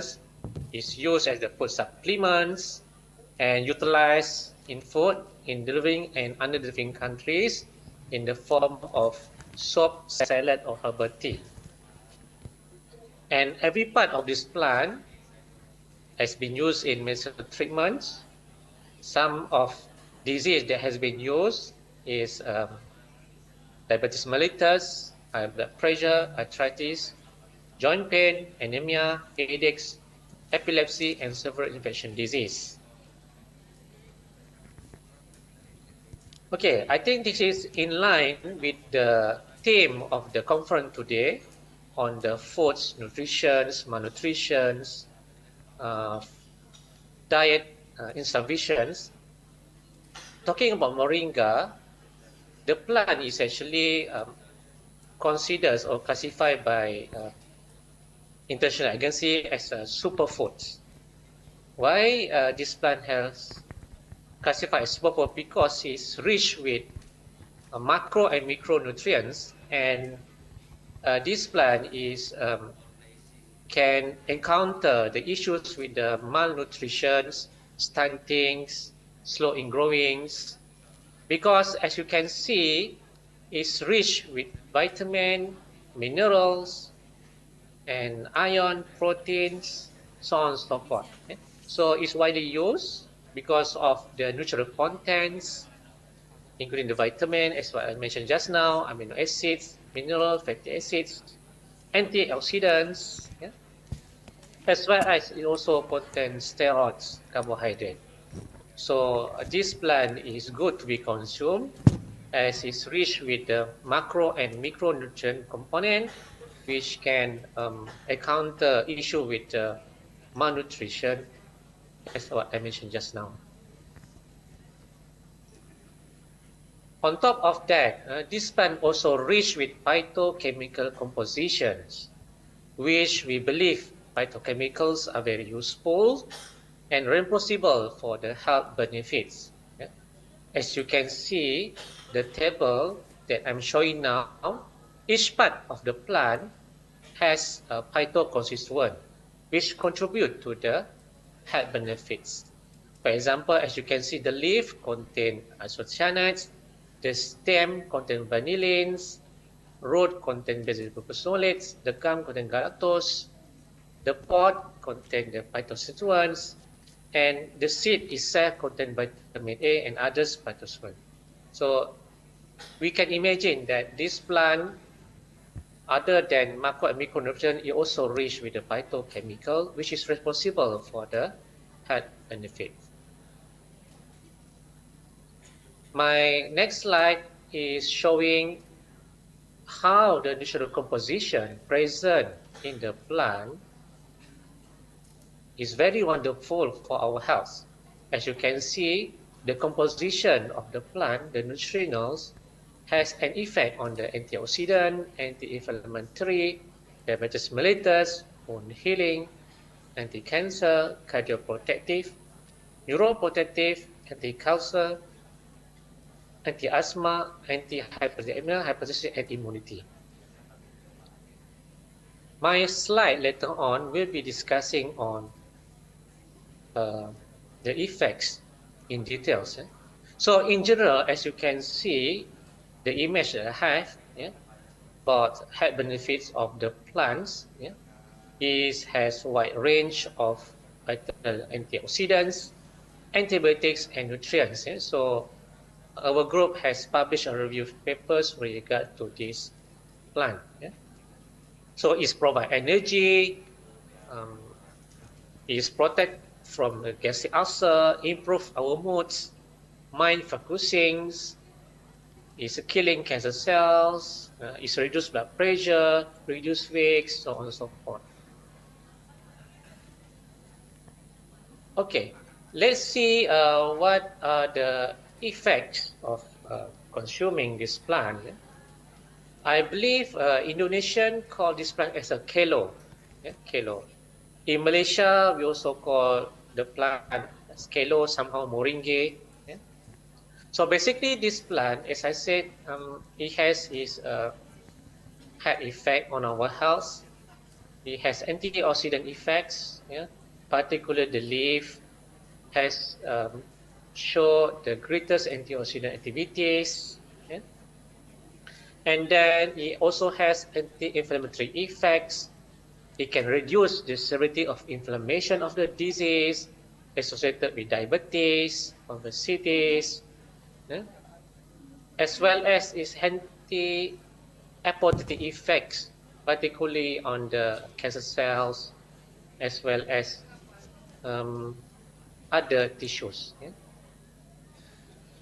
And then it also has an effect on lowering the blood glucose, known as anti-diabetic effects. It can normalize the blood glucose, increase the hemoglobin, reduce the glucose in the urine, increase body land mass, combat diabetes mellitus, induce nephropathy, accelerate the wound healing associated with diabetes mellitus, improve gut microbiome. On top of that, it also has anti-hypertensive effects. So those who are consuming this plant has show the decrease in heart rate, systolic blood pressure, diastolic blood pressure, and it decreases the risk of atherosclerosis development, preserve cardiac structure and function, and prevent from development of the hypertrophy. So you can imagine how moringa can help us in reducing the blood pressure. It also has effect in protecting our heart, which is known as cardioprotective effects. It reduces the incidence of migraine infarctions, reduce the workload of the heart, improve antioxidant status, myocardial contraction, and renunciation, as well as decreases cardiac injury, reducing the serum troponin 1, the biomarker that we use to indicate their cardiac functions, decrease mobility, and improve survival during and after heart attacks. So in conclusion, this plant could reduce the risk of heart failure. And then, among the research that we have conducted, the plant also show neuroprotective effects, where it's improve the neuron regenerations, improve respond to oxidative stress and protects against neuron deaths, is very helpful in protecting our brain from the strokes, Parkinson's disease, spinal cord injury, Alzheimer, and multiple sclerosis. So we can imagine how the plant is actually very useful in reducing the risk of neurodegenerative disease. On top of that, it also shown anti-dyslipidemic or anti-obesity effects, which I believe in line with the theme of the conference, how eating food may lead to obesity. So you can see how this plant actually play its roles in reducing obesity or level of lipids by reducing the lipid accumulations, reducing gluconeogenesis, reducing leptin, which has been shown in vitro, in vivo, in clinical studies. Among the other effects also is reduced incidence and growth of adenocarcinoma, including lung, breast, liver, colon, and neuroblastoma. So these are among the cancer cells that show the effect of the moringa plants. So the plant has shown the effect on cancer by reducing the growth of the tumor, inducing apoptosis, reverse the tumorigenesis, and downregulate the gene involved in cancer. It has also anti-aging effects, which is the effect can be seen through improving the cell survival and organism longevity, increase oxidative stress resistance, increase cellular antioxidant defense, as well as decrease cell apoptosis. So those who want to always look younger, you should consume moringa or kelong. And then it also has antimicrobial effects, including antibacterial, antivirus, antihelminthic, antifungal, and anti-malaria. So we all are encouraged to consume moringa because it has these effects. As well as those who are infected with virus like COVID-19, you could also consume this plant because it has antiviral effects. And then it also has allergic effects like a painkiller, like paracetamol. So consuming kelo or moringa also can reduce or relieve the pain. It's just like a morphine or painkiller diclofenac. It can reduce the pain. So one of the evidence showed that this plant consumption 30 mg per kg has similar effect with ketorolac, as well as lower than naproxen. So these are among the painkiller. So you can see moringa oleifera does the same effect as the painkiller that we have in the market to in relief or reduce the pain. Other than that, it has effect on relieving insomnia. So those who have problem with sleep, so you could consume moringa oleifera or kelo because it can improve the sleeps. Because by regulating the hormone of serotonin as well as melatonin, is improving the sleeps. And then we have the effect on the asthmatics. So it also proven it can reduce the severity of the asthmatic effects. And other than that, this plant has good or health effects on several organs, like preventing kidney damage,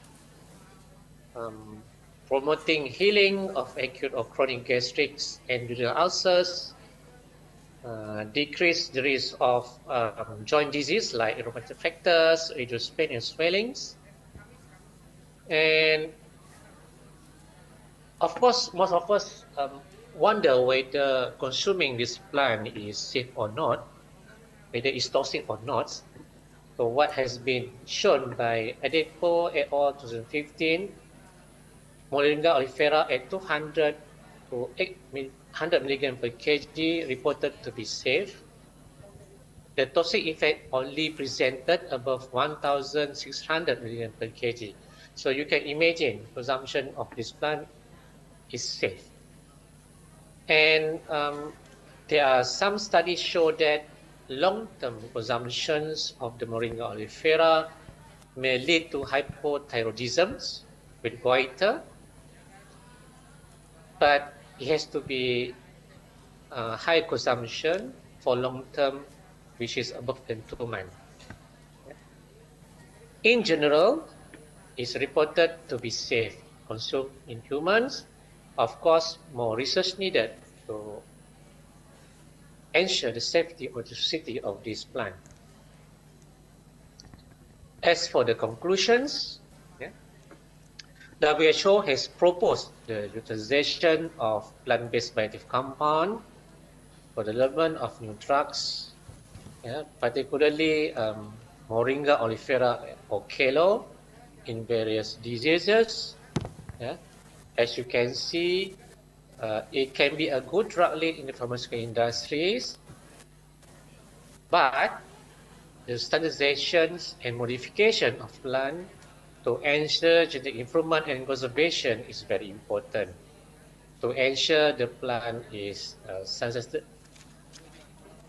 So with that, the plant use in human diet should be encouraged.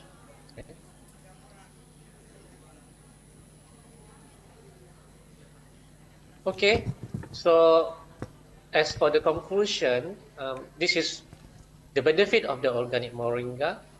So you can see, as I said from the earlier on, moringa is a superfood as classified by WHO.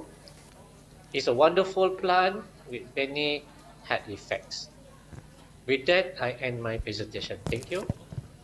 All right, thank you so much, Professor Ahmad. So I believe many women here and girls will consume the daun kelor now. So is there any question from the audience? Yes, please.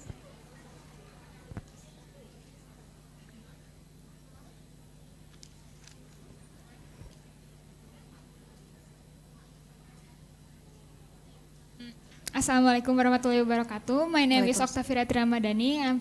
I'm a student of Medical Laboratory Technology, Jenderal Ahmadiyani University.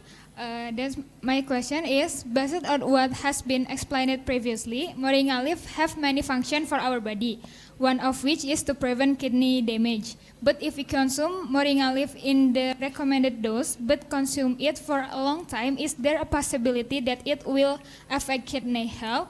Then how long should we consume moringa leaf, and under what conditions should we consume moringa leaf? Thank you very much. Thank you. Probably we will ask Professor Ahmad to directly answer.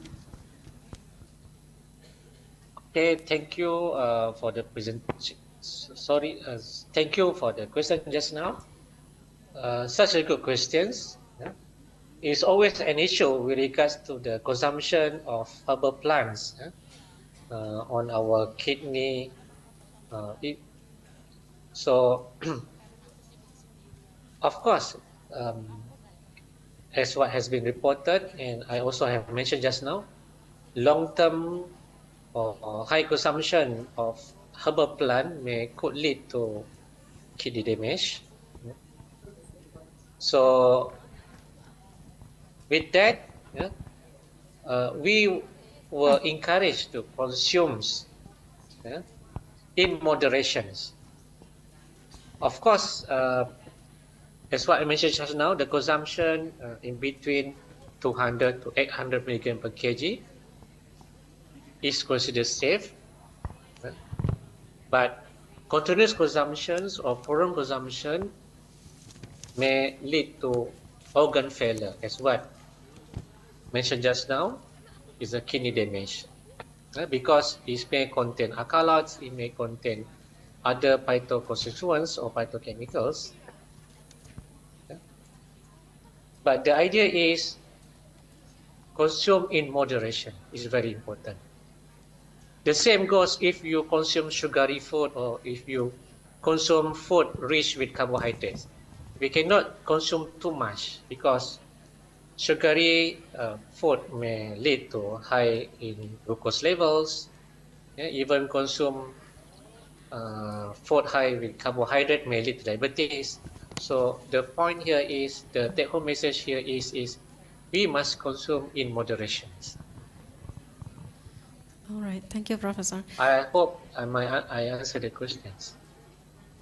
Yes, thank you so much. So I don't consume it too much and prolonged. So as the conclusion, the World Health Organization encourage themselves to consume in our diet. So I think that's all from Professor Ahmad Fauzi. If there's no other question from the audience online and Zoom, I would like to give back the podium to the MC. Thank you so much. Thank you to Professor Dr. Ahmad Faizal Abdul Raziz and Ms. Elsie Viendra Permana, MSc, to guide this session. As an appreciation of Faculty Health Sciences and Technology, we would like to present the certificate for you. Here is the certificate for Professor Dr. Ahmad Faizal Abdul Raziz. All right. Thank you. Okay, you're welcome, Professor. Thank you, and we will send the certificate to your email.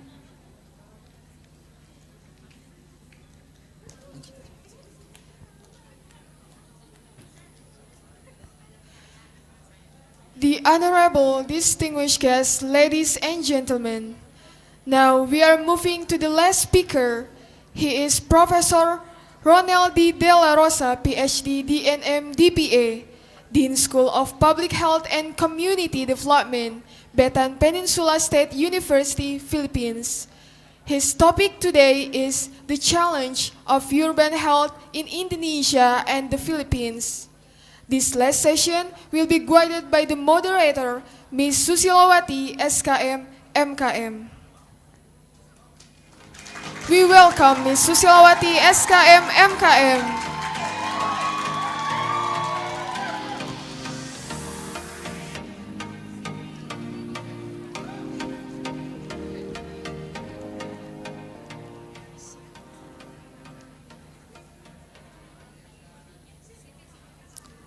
Alright, previously, we will read a short CV from the moderator.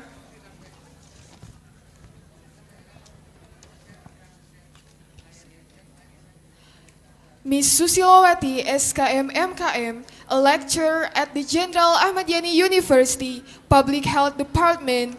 Her scientific concentration are obesity, stunting, and nutrition for all age. She is also active in writing books and has written as many as 10 books. Ms. Susilawati, SKM, M.Keb, time is yours. Okay, thank you. Assalamualaikum warahmatullahi wabarakatuh. I think I have to say good afternoon for everyone. Ladies and gentlemen, this is a very honor for me to be your moderator as we delve into the challenges of urban health in Indonesia and in the Philippines. Thank you very much for the times. And our speaker in this panel session is Professor Ronald D. De La Rosa, PhD, DNM, DPA. He is Dean of School of Public Health and Community Development, Bataan Peninsula State University, Philippines.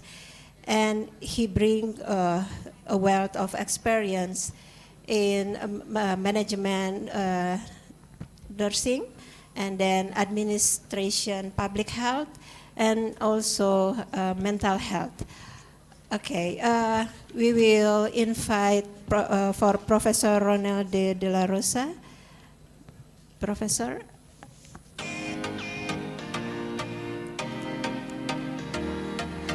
Okay. Yeah, I will read the CV from the professor. Yeah, good afternoon, Professor Ronel. Good afternoon, and thank you very much for this opportunity to meet everyone. Mabuhay from the Philippines. Yeah, very delightful for us to meet you in this session, Professor Ronel. And then it is very honor for me to moderator for you in this session. Let me read your CV first, Professor. Thank you, Madam. Yeah. Dr. Ronel de la Rosa is a proud Bataeno and a Kapampangan, a mental health enthusiast, nurse midwife, and a teacher educator in biology. His research interests are in clinical studies, nursing practice and pathways, mental health and psychiatry, online distance education, educational management and qualitative studies, and funding chair of the Institutional Review Board. He is ranked currently as Associate Professor 5 at the age of 35 years old. Yeah, mashallah, very young, yeah, as an Associate Professor. And he is also known for his community extension program named Project Aruga, Alaga Ugat Galing. Is it right, Prof? Yes. Sorry if I cannot read well. You're very good when you read it.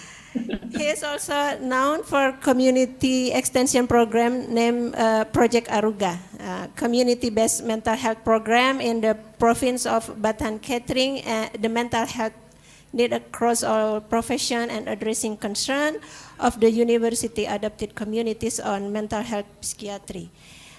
He had his postdoctoral studies and fellowship in research and evaluation at Hong Kong Polytechnic University in 2015, and education research from Education University of Hong Kong in 2018, and open and distance education learning from Koh Siung University of Science and Technology in Taiwan in 2018. Graduated cum laude in his BS Nursing at the Bataan Peninsula State University. He also obtained his master doctorate in nursing at Trinity University of Asia.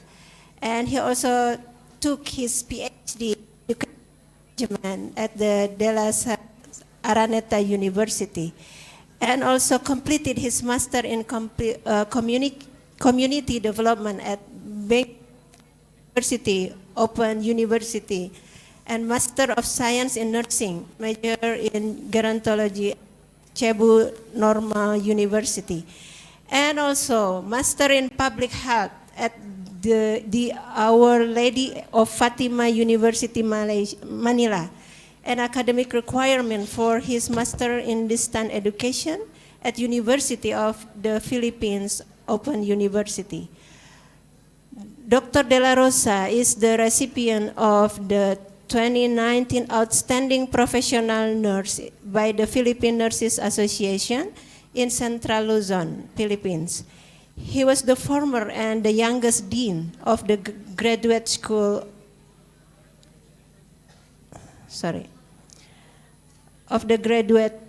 school, and he had been invited as thesis and dissertation advice panel chair and critic from various schools. Okay, that is from Professor Ronel de la Rosa, the very young associate professor from Philippines. It is very honor for us to meet you in this session, and we will study from you about urban health. And the time is yours.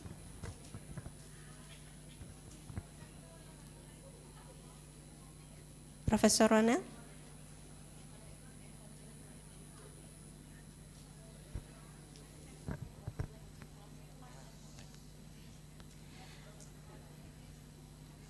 Okay, while we waiting for Professor Ronel join with us, I will highlight for all of us about the urban health. Urbanization is one of the leading global trends of the 21st century that has a significant impact on health. Over 55% of the world's population live in urban areas, a proportion that is expected to increase to 68% by 2050, as most future urban growth will take place in developing countries. The world today has a unique opportunity to guide urbanization and other major urban development trends in a way that protects and promotes health. This is important not least because the health and well-being of citizens is perhaps a city's most important asset. And I have one highlight, maybe this is the good news for us about Indonesia. This is UK-based YouGov Research released a list of healthiest cities in the world in 2021 when COVID pandemic happened. From the assessment, Jakarta was ranked 17 healthiest cities in the world from 44 cities. That is the highlight, the new, I think it is the good news for all of us. Professor Ronel already joined with us again. Okay, Professor Ronel, you can start now. Yeah, thank you very much for that brief preliminary sharing. And I have to say that in a while that Jakarta is included in the top 20 healthiest city as of 2022. And I was really lucky enough to share this opportunity to all the audiences. But first and foremost, mabuhay from the Philippines. As mentioned by the one who introduced me, I am from Bataan Peninsula State University. It's 4-hour drive from Manila City, so we are in the province. But to tell you honestly, our university is the third university offering bachelor's degree, Bachelor of Science in Public Health, major in Population Health in the country. So we have more than 6,000 universities in the country, but our university is one of the pioneering university offering the program in bachelor's degree in public health. So before I proceed to my presentation, allow me also to share my grateful opportunity and gratitude as well to Dean Sukri. I met him in Malaysia, Sarawak, Malaysia, during the Asia Pacific Consortium for Public Health Education conference, and I was lucky enough that I bumped on in. And I was also surprised when I was invited by the organizer, Madam Chair, that one of my students in the PhD nursing in Manila is also affiliated with the same university. So soon to be Dr. Jatnika, hello, and thank you again for your assistance. So indeed, it's my pleasure to share my perspectives on urban health. And in public health profession, technically, this is one of the biggest scope of practice that we need to look into consideration, considering that urban health is fully integrated now in the sustainable developmental goals, right, by 2030. So my insights on this presentation are limited to my understanding in terms of what particular issues, challenges might Indonesia and Philippines are having too. And I was really surprised, a little bit surprised, because there are so many commonalities in terms of these two countries. And I believe you might be agreeing as well, you might be agreeing also as well to me that when we talk about urban health in Southeast Asian countries, I mean, implementation and the nitty-gritty of those challenges are much the same. So this afternoon, it's afternoon in the Philippines, allow me to relate and reiterate on how health situations could be assessed in these two countries, discuss the challenges and issues manifesting on the condition, local health situations, and able for me to give you a synthesis on how to move forward to address the needs on urban health. But in particular, you might be thinking today and now that when we deal about urban health, we talk about towns, cities. Actually, if you're going to look at the definition of urban area, it requires at least 100,000 citizens or more for the city to be called urban area. Hence, I believe each country or each archipelago has its own constitutional policy to identify whether the area is an urban setting or not. But in the perspective of health,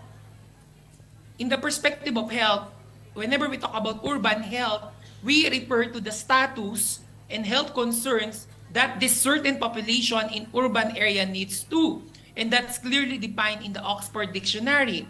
But figuratively, when we talk about urban health in most of the non-government agencies that I work with too, as long as there are health programs manifest into looking at that particular scenario of health risks into health population that promoting well-being and prevention of illnesses, I believe that could be defined as urban health.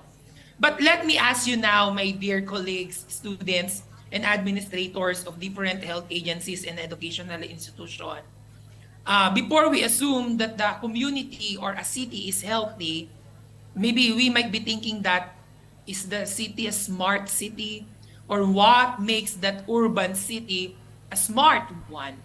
So there are so many indicators, quality assurance framework, and other protocols that you might be getting into. And this particular representation, these are the basic component of what makes a city smart. It requires transportation, it requires energy, and energy is very much needed for us to do our day-to-day activities, for us to fully use and maximize technology, and able for us to do technology transfer and innovation, and even at home. And remember, during the COVID-19 pandemic, in terms of the educational delivery, most of us had conducted our classes at home. We had synchronous classes, asynchronous classes, and perhaps this is much evident in the city because of the technology use.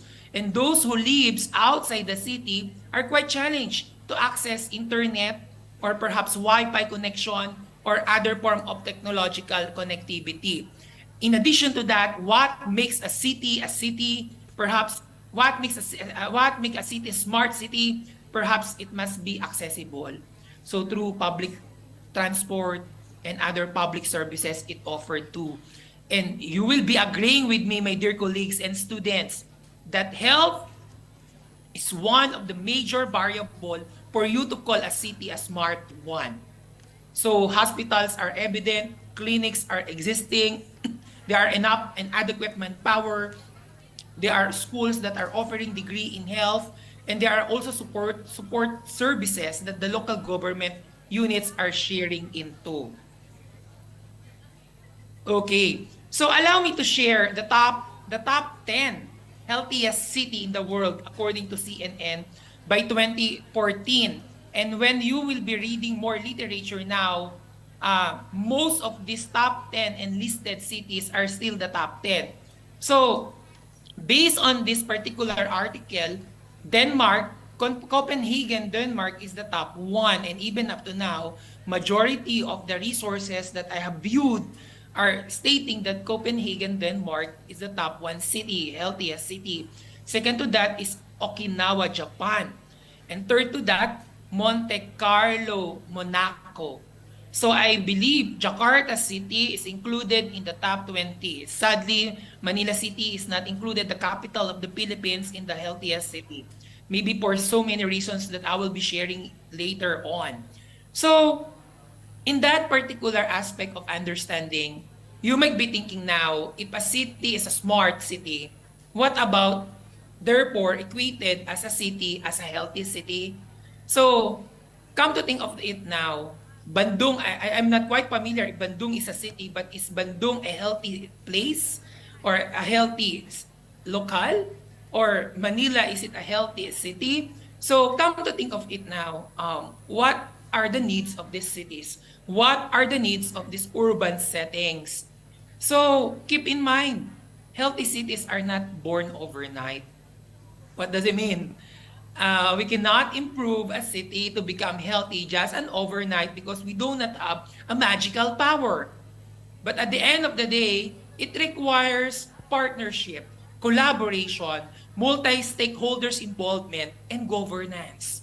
So technically, cities are managed by government employees. And perhaps these are leaders that are governing the regulations and operations for us, the city, to live. So I have browsed and read most of these books that I've been using too, so that I could be prepared about these urban health discussions.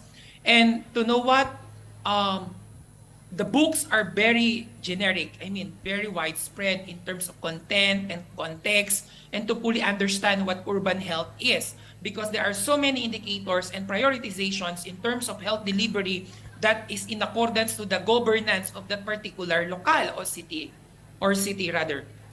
So you might be looking outward now that urban health is a very timely topic that needs to be explored, because this is the city in Manila and this is the city in Jakarta, because in the Sustainable Developmental Goal number 11, SDG by 2023 are expected to develop sustainable cities and communities. And this must addresses the need to explore what are the challenges and issues on urban health. So if you are seeing the photos right there, you might be noticing that Philippines and Indonesia are very much common, right? In terms of infrastructure, in terms of economical impact, education, and other aspect of living. So I'm very happy to share that.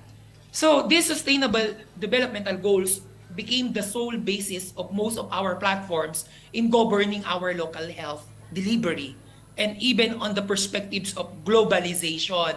So the topic for this conference seminar is about global health. So we are figuring out what's the perspectives of global health in our own entities and practices. So you might be thinking now, my dear colleagues, students, come to think of it, why does it matter? Urban health, why urban health does matter? Why we need to look at this consideration, whether the cities are healthy or not. So you might be thinking that much of the population nowadays, even in Manila City, and I believe also in Jakarta, migration growth is becoming increased. And you might be thinking also that there are so many Southeast Asian countries that migration are evident even to those countries that are low income generating or underdeveloped countries. And that threatens the urban health profile of the locality or city. So remember, urban health is not as much used as the term public health, because public health is generically employed as an art and science to prevent illnesses and promote wellness. But urban health issues have been there since ever the time that the city has been prepared to become healthy. These issues have been there, and perhaps we will be talking about that. The Sustainable Developmental Goals aim, or the primary goal, is to make the cities inclusive, safe, resilient, and sustainable. And part of that goal is to make the city healthy. And to tell you honestly,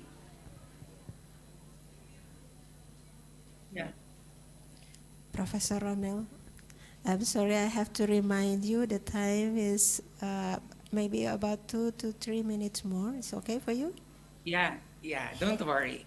Yeah, sorry for that interruption. So in particular, majority of the concerns on urban health perhaps are not just the disasters, but primarily the slum dwellers. So how are we going to provide solutions to these slum dwellers that needs to be focused and given about? Because majority of the countries, not only in Southeast Asia, not only in the Philippines and in Indonesia, that these slum dwellers are evident to or manifesting to.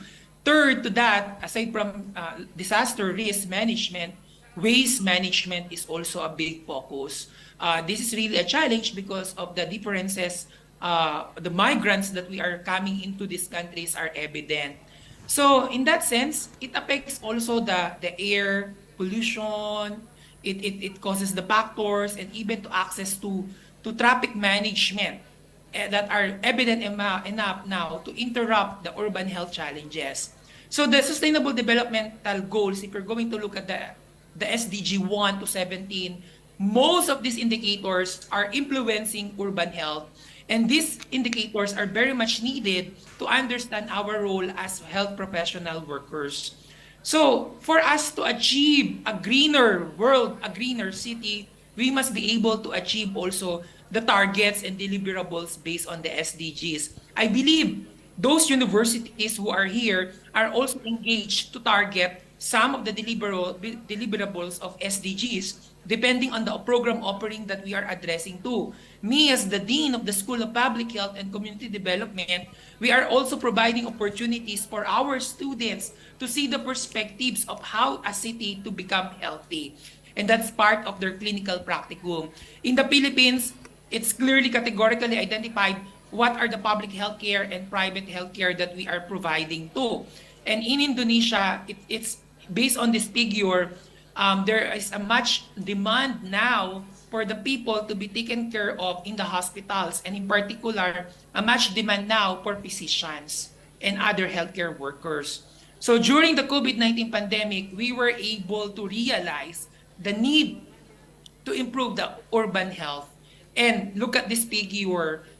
This is a recent figure on the capacity of healthcare workers, public health workers, that a hospital needs to. And obviously, Southeast Asian countries requires much more healthcare workers like graduate of public health, medical technologists, medical doctors, nurses, midwives, and etc. So in the Philippines, in my school, we are also offering bachelor's degree of Bachelor of Science in Midwifery. So midwifery in the Philippines now is a professional course.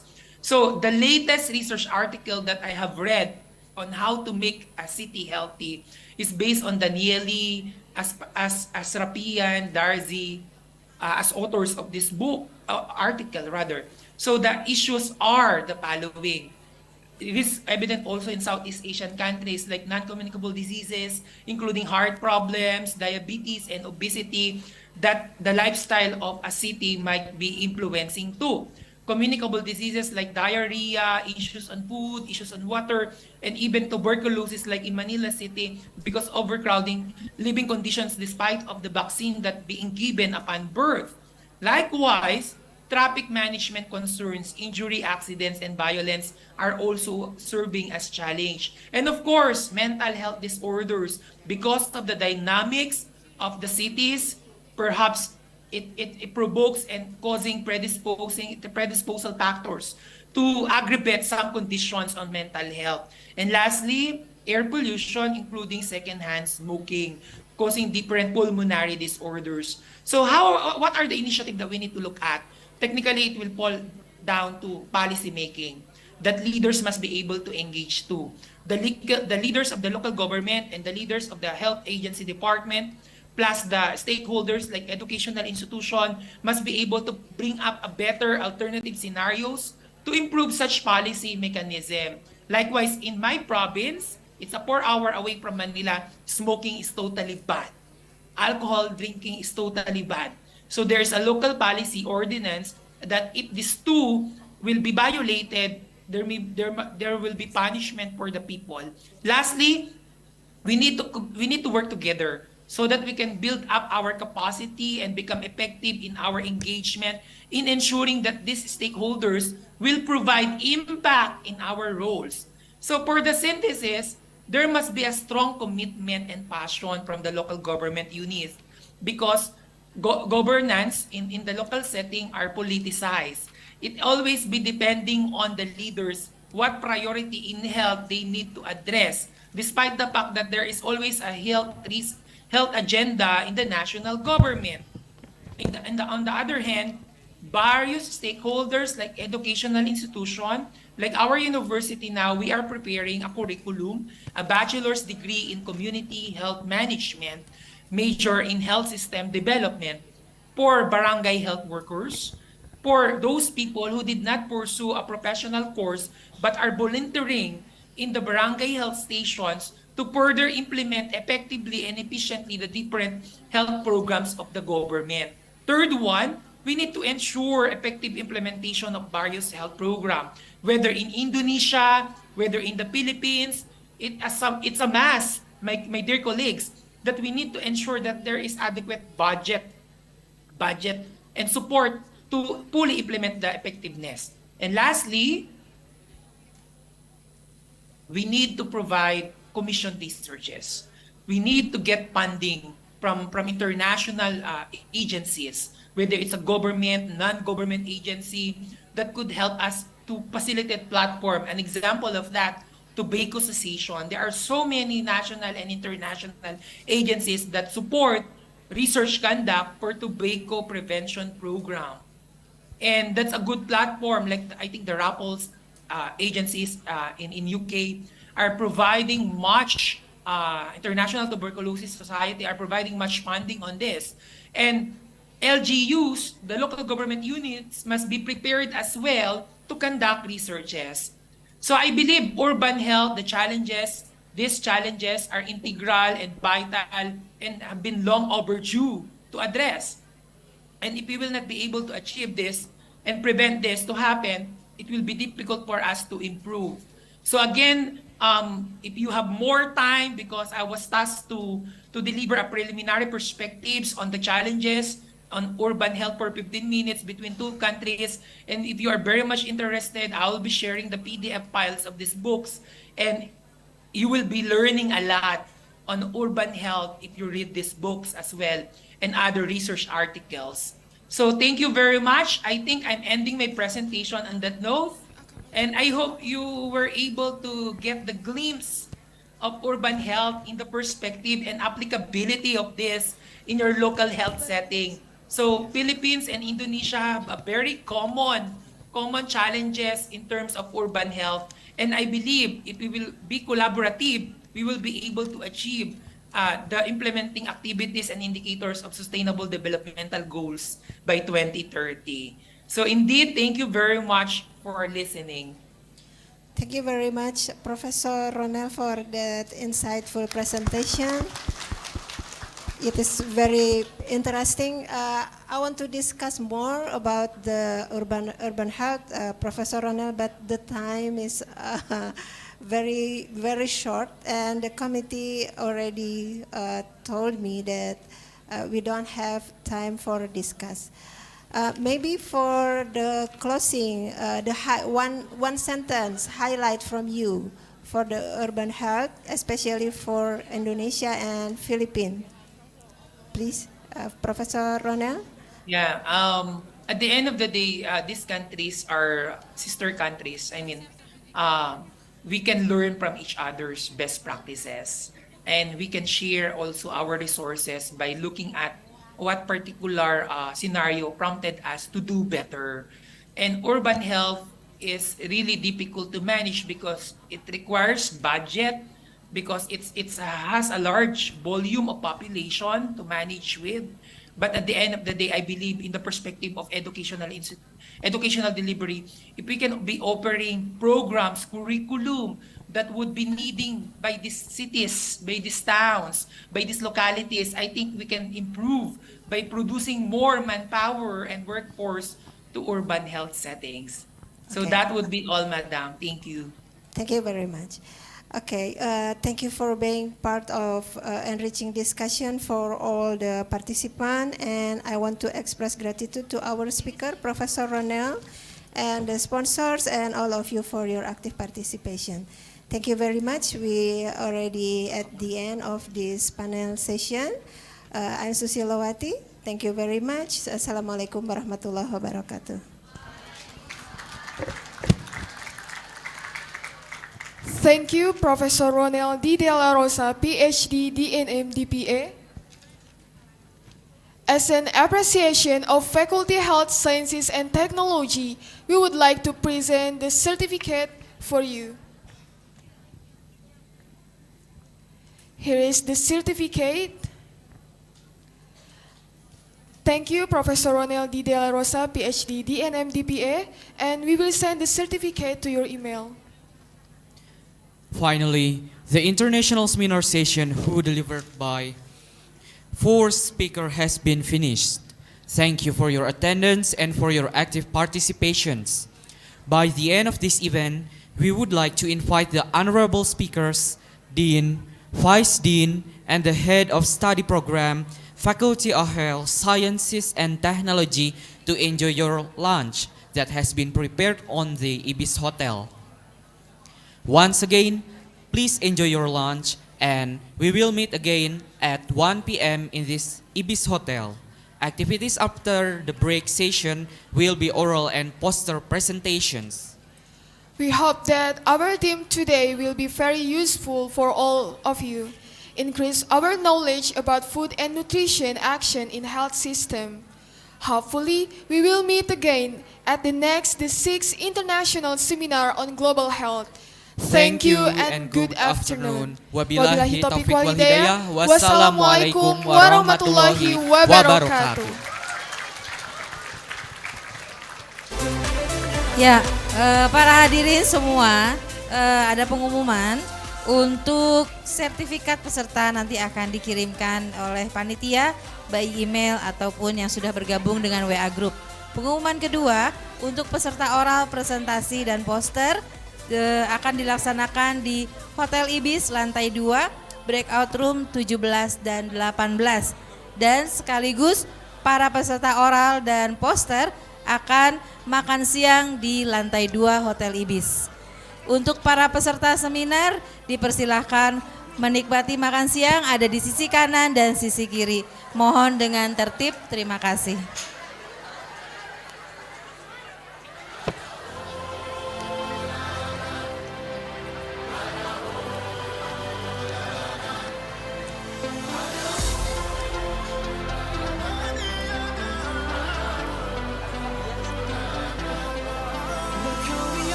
Look who we are, we are the dreamers.